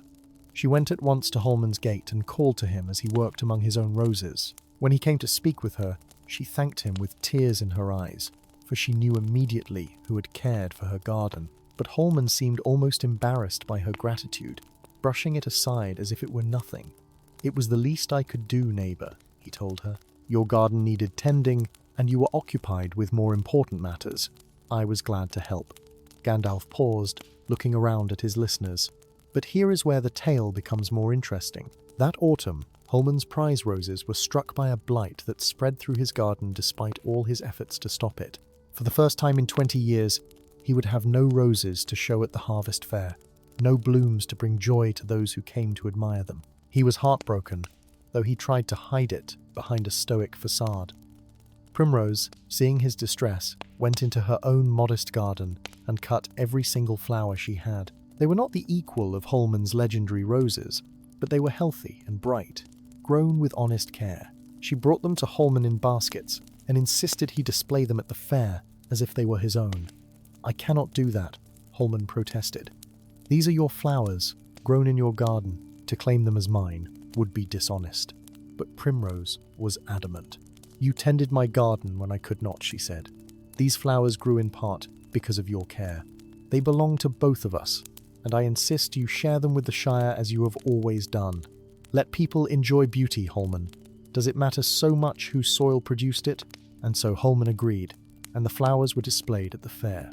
Gandalf's voice softened as he continued the tale, his gaze moving gently across the faces of his listeners. The people came to the fair that year, and they admired the flowers as they always did. Some remarked that they seemed different from Holman's usual roses, but no one thought less of them for that. Beauty is beauty, whether it comes from a master gardener's plot or a widow's modest beds. And Holman stood beside the display, accepting compliments with quiet grace, but always adding that his neighbour Primrose deserved equal credit for the blooms. "What struck me most about this tale," Gandalf said, "was not the individual acts of kindness, though those were admirable enough. It was the way these two hobbits created between them a circle of generosity, each giving freely without counting the cost, each receiving gracefully without feeling diminished by the debt. Holman did not help Primrose in order to be repaid. Primrose did not give her flowers in payment for services rendered. They simply helped one another, because that is what neighbours ought to do, and in doing so, they made both their lives richer. I spoke with them both sometime after these events," Gandalf continued. "I asked Holman if he regretted the loss of his own roses that year, if it troubled him to display flowers that were not the product of his own careful cultivation. He thought about this for a moment, then smiled and said something I found quite profound. He told me that he had learned something important that autumn. For years, he had taken such pride in his garden, in being known as the finest gardener in Hobbiton, that he had forgotten why he gardened in the first place. It was not for fame or recognition, but for the joy of nurturing growing things and sharing their beauty with others. When he stood beside Primrose's flowers at the fair, he felt that joy more purely than he had in years, precisely because they were not his own achievement. He could simply appreciate them for what they were, without ego or pride clouding his vision." The wizard paused, letting this sink in. Around the hall, people nodded slowly, recognizing the truth in Holman's words. The fire had burned down to glowing coals, casting a warm red light that made the faces of the listeners seem to glow from within. Outside, the night had deepened, and the stars had emerged in their countless multitudes, though none inside the hall paid them any mind. So absorbed were they in the tale being told. A young woman sitting near the back of the hall raised her hand tentatively, as one might in the presence of a teacher. Gandalf smiled encouragingly at her, and she spoke, her voice clear despite her evident shyness. "Master Gandalf, do the hobbits have many such tales? Do they often help one another in this way?" Gandalf's eyes twinkled with pleasure at the question. "Indeed they do, my dear. The hobbits may seem simple to those who do not know them well, concerned only with their creature comforts and the small dramas of their daily lives. But beneath that surface runs a deep current of community and mutual care. They understand something that larger folk often forget in their pursuit of great deeds and grand ambitions. They understand that the small kindnesses we do for one another, day after day, are the foundation upon which all good things are built." He gestured expansively, his staff catching the firelight. Hobbits, for all their seeming provincialism, have grasped this essential truth. They build their society not on the heroic actions of a few, but on the daily decency of the many. Thomas the headman spoke up from his place near the hearth. "Your words carry wisdom, Gandalf, and they make me think of our own village. We too try to help one another, to share what we have with those in need. But I confess there are times when it is difficult, when old grudges or petty jealousies get in the way of what we know to be right. How do the hobbits manage to maintain such goodwill among themselves? Surely they must have disagreements and conflicts like any other people." "Ah," said Gandalf, settling more comfortably on his bench, "now you touch upon an important point. The hobbits are not perfect, nor do they live in some imaginary paradise where everyone always agrees, and no harsh words are ever spoken. They quarrel over boundary stones and family slights that go back generations. They hold grudges and nurse old resentments just like anyone else. But they have developed certain customs and practices that help them manage these inevitable conflicts without letting them poison the well of community. For one thing, they have a strong tradition of formal apologies and reconciliation. When a hobbit has genuinely wronged another, it is expected that they will make amends in a clear and public way. This might involve a gift appropriate to the offense, or a public acknowledgement of fault, or some service performed for the injured party. The key is that the apology must be sincere and substantive, not merely a perfunctory muttering of regret. And equally important, there is a strong expectation that once such an apology has been made and accepted, the matter is considered closed. To continue holding a grudge after genuine amends have been offered is considered bad form, a sign of a small and ungenerous spirit. They also have a practice of regular communal gatherings, much like this one tonight. Every season, the hobbits of each district come together for festivals and celebrations. These are not merely excuses for feasting, though food certainly plays a prominent role. They are opportunities for people to remember their connections to one another, to see friends and relatives they might not encounter in their daily rounds, to renew the bonds that hold their community together.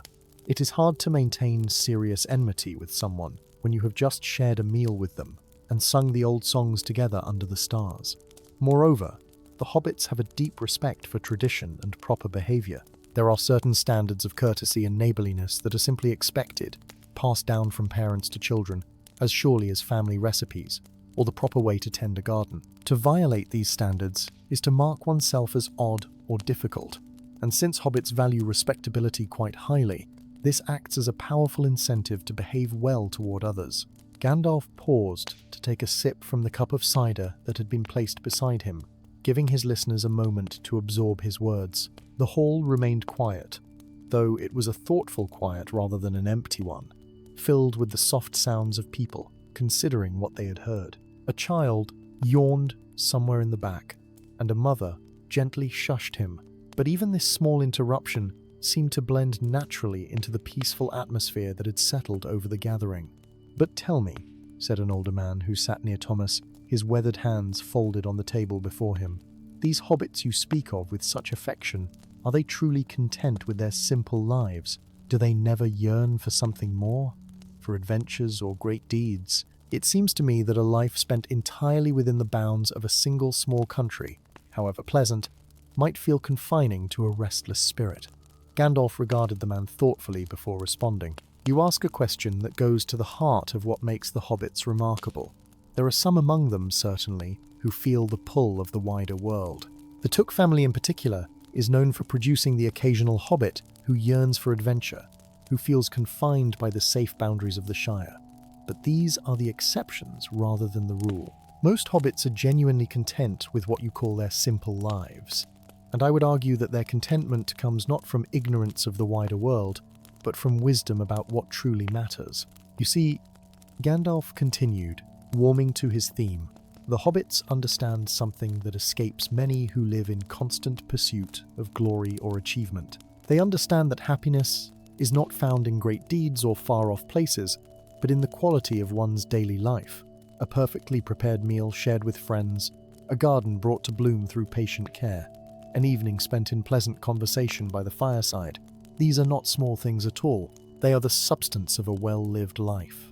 The great events that historians record, the battles and treaties and the rise and fall of kingdoms, these matter of course. But for the individual living their single mortal span, it is the accumulation of good days that determines whether life has been worth living." He leaned forward slightly, his eyes serious. "I have walked Middle-earth for more years than most of you can imagine. I have stood in the courts of kings and witnessed events that will be remembered for ages to come. And I tell you truly, some of my happiest memories are of quiet evenings in the Shire, sitting outside Bag End with a pipe and a glass of wine, watching the stars emerge as the hobbits go about their peaceful routines. There is a contentment in such moments that no amount of adventure or glory can match." A woman who had been listening intently spoke up, her voice carrying a note of wistfulness. "That is all well and good for hobbits in their Shire, Master Gandalf. But what of those of us who face hardships that cannot be solved by community fellowship and good gardens? We live in a harder world than they do, I think. Our winters are longer, our harvests less certain. We cannot simply retreat to our comfortable holes and shut out all troubles. Gandalf nodded respectfully at her words. You speak a truth that must be acknowledged. The Shire is indeed blessed with peace and plenty that not all lands enjoy. The hobbits have been fortunate in many ways, though they have also worked hard to maintain what they have been given. But I would say to you that the principles I have been describing, the importance of community, of helping one another, of finding contentment in simple blessings, these apply regardless of circumstances. In fact, they become even more important in harder times. I have seen communities face terrible trials, Gandalf continued, his voice taking on a more somber tone. I have seen villages destroyed by war, populations decimated by plague, harvests ruined by drought or flood. And in those dark times, what determines whether a community survives and eventually thrives again is precisely this quality of mutual care and support. When disaster strikes, it is the bonds between people, the habits of generosity and cooperation they have built up in better times, that allow them to endure and rebuild. He gestured around the hall at the assembled villagers. You here in Willowbrook seem to understand this already. The very fact that you gather together each evening for a communal meal speaks to it. You are maintaining the connections between you, weaving the web of relationship and mutual obligation that will sustain you when times are hard. This is not weakness or naivety. It is practical wisdom of the highest order. Thomas cleared his throat gently. You honor us with your words, Gandalf, though I fear we are not as admirable as you make us sound. We are ordinary folk trying to live ordinary lives as best we can. But your tales and your wisdom give us much to think about.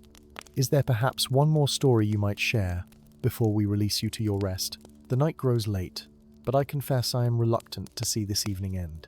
Gandalf smiled, touched by the honest sentiment in the headman's words. I would be happy to share one more tale, though I warn you, it is a brief one, more a vignette than a proper story.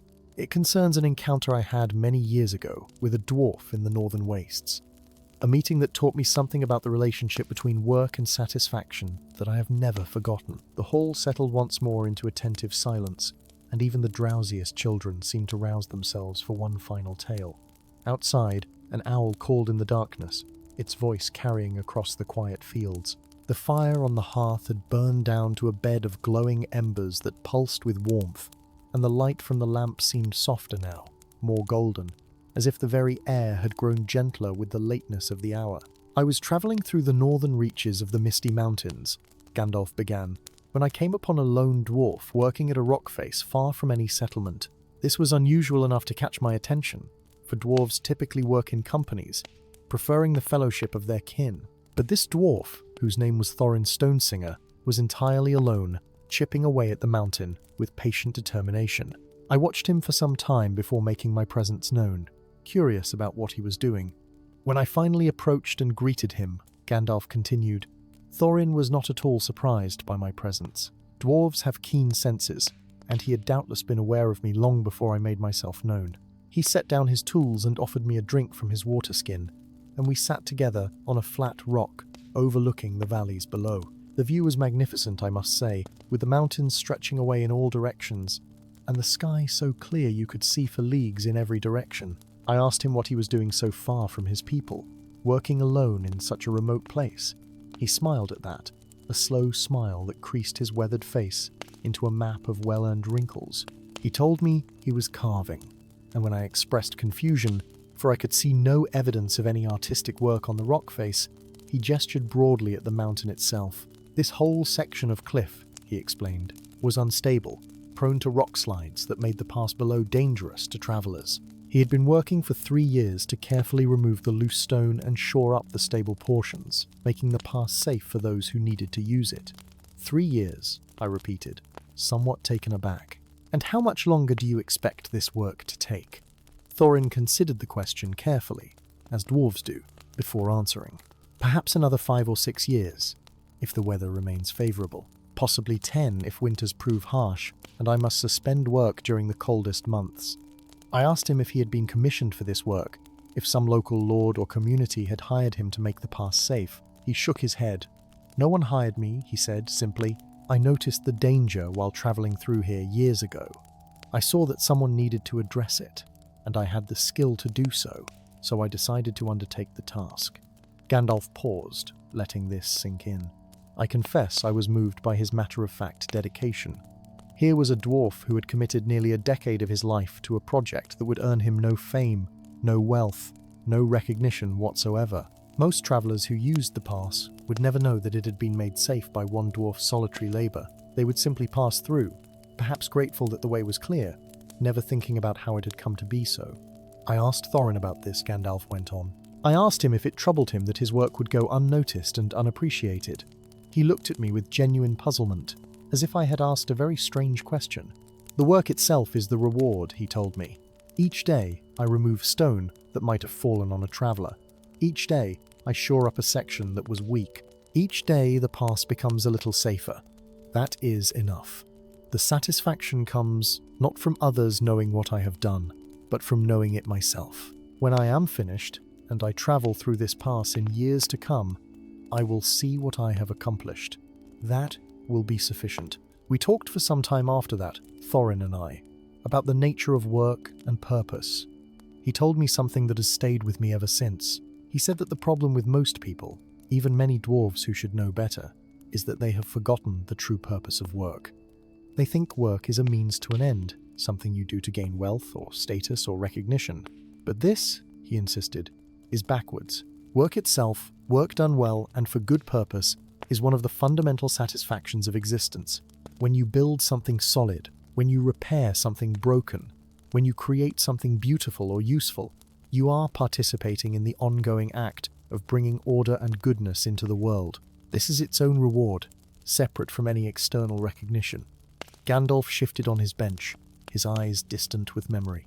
I have thought often of Thorin Stonesinger in the years since that meeting.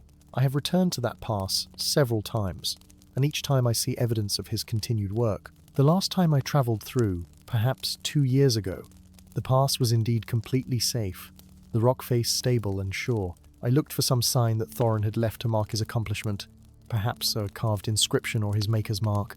There was nothing. He had simply finished his work and moved on, carrying with him the satisfaction of a task well completed. A young man in the audience spoke up, his voice thoughtful. But surely, Master Gandalf, there must be a balance.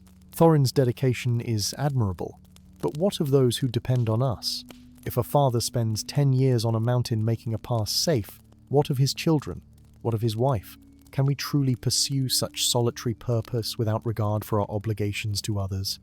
It is an excellent question, Gandalf replied, and one that speaks to your good sense. You are right, of course, that we cannot abandon our responsibilities to others in pursuit of any goal, however worthy. But I should tell you that Thorin was not neglecting anyone. His children were grown and established in their own lives. His wife had passed away some years before, a loss he felt deeply. He was at a stage of life where such a solitary pursuit was possible without causing harm to others. Had circumstances been different, his path would surely have been different as well. Wisdom lies in understanding what is appropriate to your particular situation, not in applying rigid rules regardless of context. Moreover, Gandalf added, there are many ways to find satisfaction in work and purpose.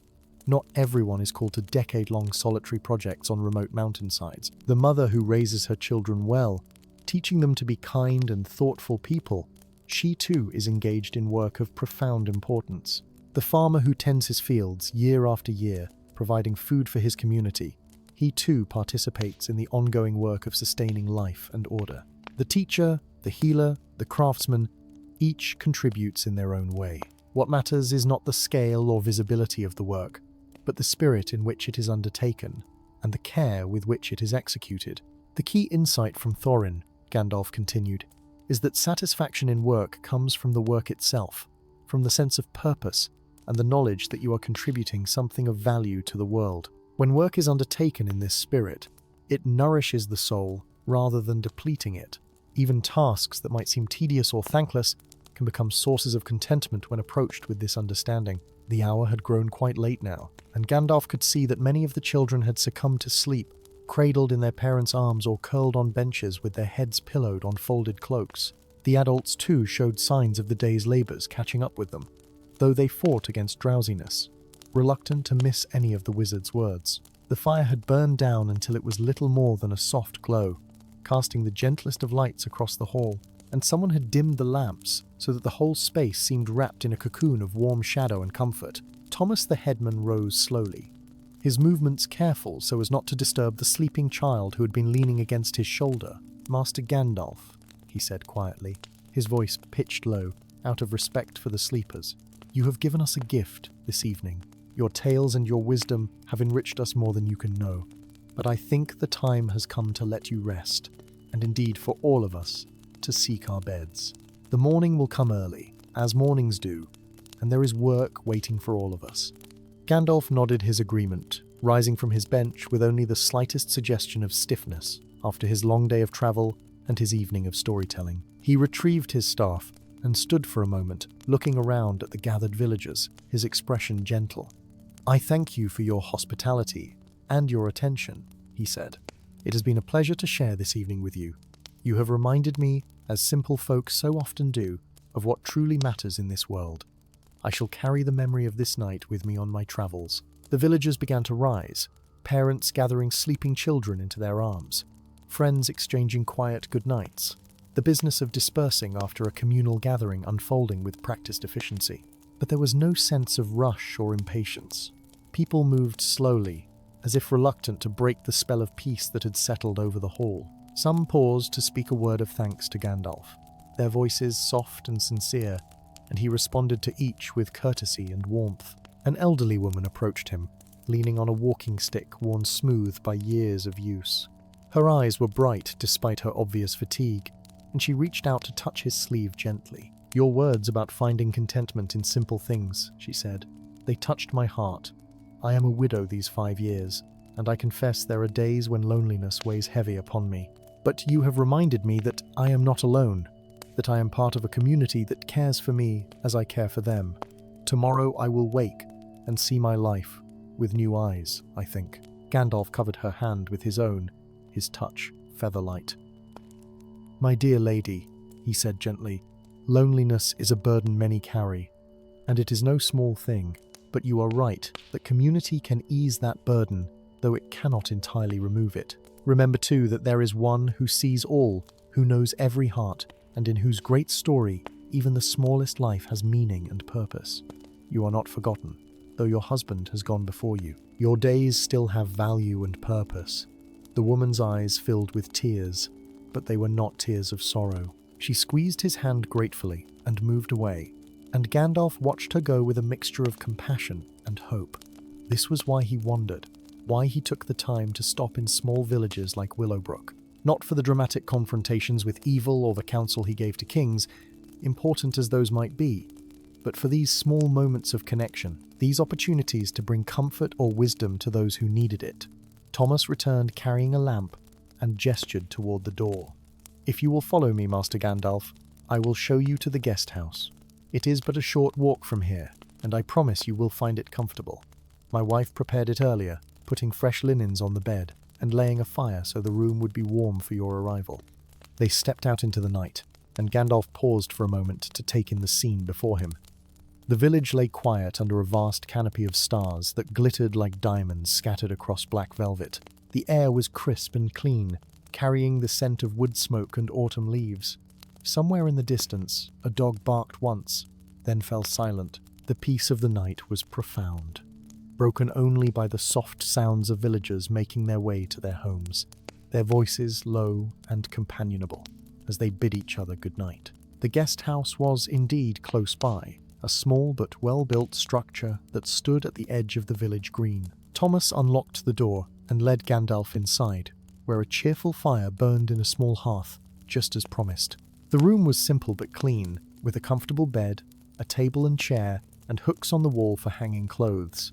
A pitcher of water and a basin stood on the table, along with a plate covered with a cloth. "My wife thought you might be hungry later," Thomas explained, lifting the cloth to reveal bread, cheese, and apples. "Help yourself to whatever you need. There is wood stacked beside the hearth if the fire burns low, and extra blankets in the chest at the foot of the bed. If you need anything else, our house is just across the green, the one with the blue door. Do not hesitate to knock if you require assistance." Gandalf set his staff in the corner and turned to face Thomas, his expression warm with gratitude. "You and your people have shown me remarkable kindness," he said. "I am grateful for your hospitality and for the opportunity to share this evening with your community. Sleep well, Thomas of Willowbrook, and may your dreams be peaceful." Thomas bowed slightly, a gesture of respect that was neither servile nor stiff, simply the acknowledgement of one good soul to another. "And may your road lead to places of beauty and light, Master Gandalf. You are welcome in Willowbrook whenever your travels bring you this way. Our door will always be open to you." With that, Thomas withdrew, closing the door gently behind him. Gandalf stood alone in the quiet room, listening to the headman's footsteps fade across the green. For a moment he simply enjoyed the solitude after the social demands of the evening, letting his shoulders relax and his mind settle into the comfortable rhythms of approaching rest. Gandalf moved to the window and drew back the simple curtain to look out at the night. The stars shone with particular brilliance, as they often did in autumn when the air grew crisp and clear. He could name every constellation visible in the sky, could read in their positions the turning of the seasons and the passage of ages. He had watched these same stars for so long that they were like old friends, constant companions on his endless wanderings through Middle-earth. How many such nights had he known, he wondered? How many village guest houses and wayside inns? How many camps under the open sky? How many halls, both humble and grand, where he had laid his head to rest? The number was beyond counting, stretching back through centuries that would seem like mere moments to the immortal Eldar, but which encompassed more human lifetimes than most mortals could imagine. Yet each night had been unique, each place had held its own character and charm, and he had learned something from nearly every one. He thought about the tales he had shared this evening, about Eldred the Shepherd, and Holman and Primrose in their gardens, about Thorin Stonesinger working alone on his mountain. These were not the great stories that would be sung by bards or recorded in the annals of history. No scholar would write treatises about a shepherd who found peace in solitude, or a dwarf who spent a decade making a mountain pass safe. Yet in their own way, these small stories were as important as any great battle or momentous treaty. They spoke to truths that transcended the particular circumstances, truths about how to live well, how to find meaning and contentment, how to be at peace with oneself and one's place in the world. The wizard moved away from the window and began to prepare for rest with the methodical movements of long habit. He removed his grey cloak and hung it on one of the hooks, then his belt, which held various pouches and tools of his trade. His staff he leaned carefully in the corner, where he could reach it quickly if need arose, though he sensed no danger in this peaceful village. His pointed hat he set on the table, and for a moment he ran his hand over its worn fabric, thinking of all the miles it had travelled with him, all the weather it had endured. He poured water from the pitcher into the basin and washed his face and hands, the cool water refreshing against his skin. The simple act of washing away the dust of travel was one of life's small but genuine pleasures, he reflected. It was easy to overlook such things in the pursuit of greater goals, but the accumulation of small comforts and small satisfactions was what made life bearable, even beautiful, despite all its hardships and sorrows. The bed beckoned invitingly, its linens crisp and clean, its mattress stuffed with what smelled like fresh straw and wool.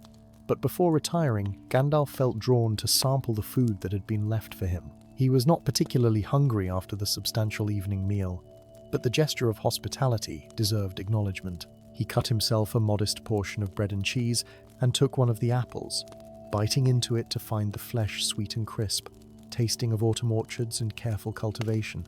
As he ate, his mind drifted to the people he had met this evening. Thomas, with his quiet dignity and concern for his community. The elderly widow who had spoken to him of loneliness. The young woman who had asked about the hobbits, her curiosity bright and genuine. The old man who had questioned whether the hobbits ever yearned for adventure. Each of them carrying their own stories, their own hopes and fears, their own small triumphs and disappointments. Each of them doing their best to live well according to their understanding. This, Gandalf thought, was what he fought to preserve when he worked against the shadow. Not the great kingdoms or the mighty fortresses, important as those were, but the right of ordinary people to live their ordinary lives in peace. The right of villagers to gather for evening meals and share stories by the fireside. The right of children to grow up safe and loved. The right of the elderly to face their final years with dignity and the comfort of community.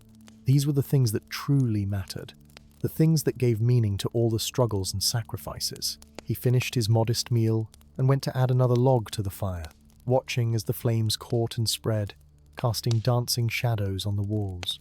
The warmth was pleasant, not excessive, just enough to keep the autumn chill at bay. He stood for a moment, with his hands outstretched toward the heat, feeling it soak into his old bones, easing the aches that came from a long day's walking. At last he moved to the bed and lay down, pulling the blankets up over himself. The mattress was comfortable, the linens soft against his skin, and he felt his body begin to relax completely for the first time since rising that morning. Outside, an owl called again, its voice echoing across the quiet fields. Somewhere in the village a door closed, and then all was still. Gandalf lay in the darkness, watching the play of firelight on the ceiling beams, his mind gradually quieting as sleep approached. He thought of the road ahead, of the miles yet to walk, and the tasks yet to accomplish. There were always tasks, always concerns that demanded attention, always shadows that needed watching. But for this moment, for this night, he could rest. He could simply be an old traveller, grateful for a warm bed and kind hosts, with no greater responsibility than to sleep well and wake, refreshed, for tomorrow's journey.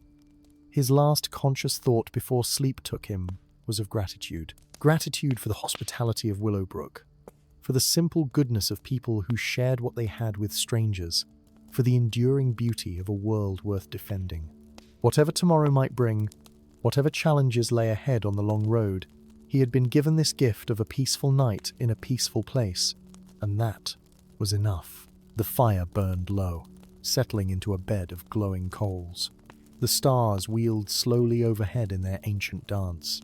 The village slept, wrapped in the quietness of night, and in the guest house by the green, Gandalf the Grey slept too, his breathing deep and even, his rest undisturbed by dreams. Dawn came gently to Willowbrook, as it came to most places in that season, with the slow brightening of the eastern sky from black to deep blue to rose and gold. The first birds began their morning songs while the stars still showed faintly overhead, and gradually the village stirred to life. Smoke began to rise from chimneys as fires were rekindled. Doors opened and closed as people emerged to begin their daily tasks. The world renewed itself, as it had done countless times before, and would do countless times again. Gandalf woke naturally as the first light touched the window of the guest house. He lay still for a moment, savouring the rare luxury of having slept deeply and well, undisturbed by concerns or disquiet. His body felt rested, his mind clear and calm. He could hear the morning sounds of the village outside, the cheerful normalcy of people going about their lives, and the sound brought a smile to his weathered face. He rose and went to the window, drawing back the curtain to look out at the new day. The village green was touched with frost that sparkled in the early light like scattered diamonds. The great oak tree stood dark against the pale sky, its branches reaching upward in silent prayer or benediction. A woman crossed the green carrying a bucket, probably heading to the well for water, and she walked with the brisk, purposeful stride of someone beginning a day of productive work. Gandalf dressed unhurriedly, donning his grey robes and belt, settling his hat upon his head, taking up his staff. The fire had gone out during the night, leaving only cold ashes, but the room still held enough warmth to be comfortable. He broke his fast on the remaining bread and cheese from the night before, washing it down with water from the pitcher, and found himself grateful once again for the simple hospitality he had been shown. A knock came at the door just as he was preparing to leave. When he opened it, he found Thomas standing there with a small wrapped package in his hands and a slightly embarrassed expression on his face. "Good morning, Master Gandalf," the headman said. "I hope you slept well. My wife insisted I bring you this for your journey. It is nothing elaborate, just some provisions for the road. Bread and dried meat and a small cheese. She would be mortified if you left Willowbrook without something to sustain you on your travels." Gandalf accepted the package with genuine pleasure. "Please thank your wife for her kindness," he said. "Such gifts are never small, Thomas. They represent time and care and generosity of spirit, and I receive them gratefully. I did indeed sleep well, better than I have in some weeks. Your village has given me not only rest, but also much to think about." The two men walked together toward the edge of the village, past houses where people paused in their morning tasks to call out greetings and farewells to the departing wizard. Children waved shyly from doorways. The elderly woman from the previous evening stood in her garden and raised her hand in blessing. A young man working in a field beyond the last houses straightened up and touched his cap respectfully. These small gestures of acknowledgement and goodwill moved Gandalf more than he could easily express. At the place where the road led away from Willowbrook into the wider countryside, Thomas stopped and extended his hand. The wizard clasped it firmly, feeling the calluses that spoke of a lifetime of honest work, the strength that came from character as much as from physical labor. "We are honored that you chose to stop here," Thomas said. "Your tales and your wisdom will be discussed and remembered for many years to come. You have given us much to ponder, and you have given me much as well," Gandalf replied. "You have reminded me of why the work I do matters, why it is worth whatever sacrifices it requires. Communities like yours, people like you and your neighbors, are the heart of what makes Middle-earth worth defending. Never doubt your value or your importance, Thomas of Willowbrook. The world needs good people, living good lives, far more than it needs heroes or wizards." With those words, Gandalf turned and began walking down the road, his staff tapping a steady rhythm on the packed earth. He did not look back, for he had learned long ago that departures were easier when cleanly made, but he carried with him a warm memory of Willowbrook and its people, another bright thread in the vast tapestry of his experience. The morning was fine and fair, with a gentle breeze that carried the scent of autumn fields and distant forests. The road stretched ahead of him, winding through meadows and over gentle hills, leading eventually toward the mountains that rose blue and distant on the horizon. Gandalf walked at an easy pace, in no particular hurry, content to let the day unfold as it would.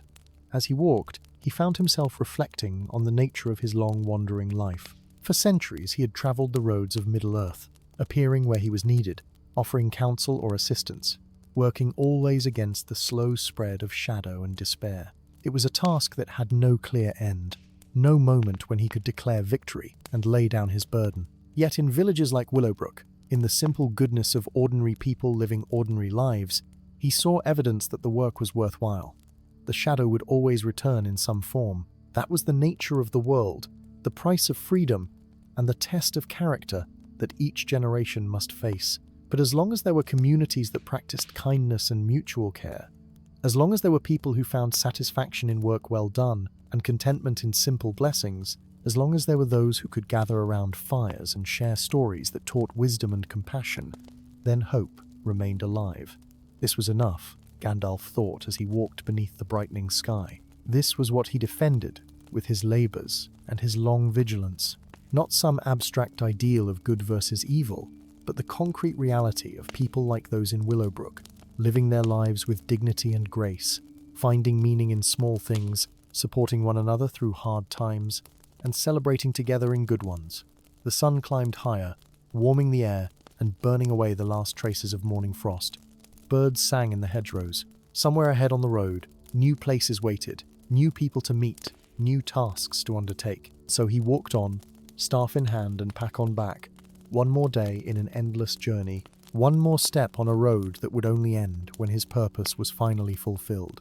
And Middle-earth had no more need of wandering wizards who told tales by firelight and reminded people of what truly mattered.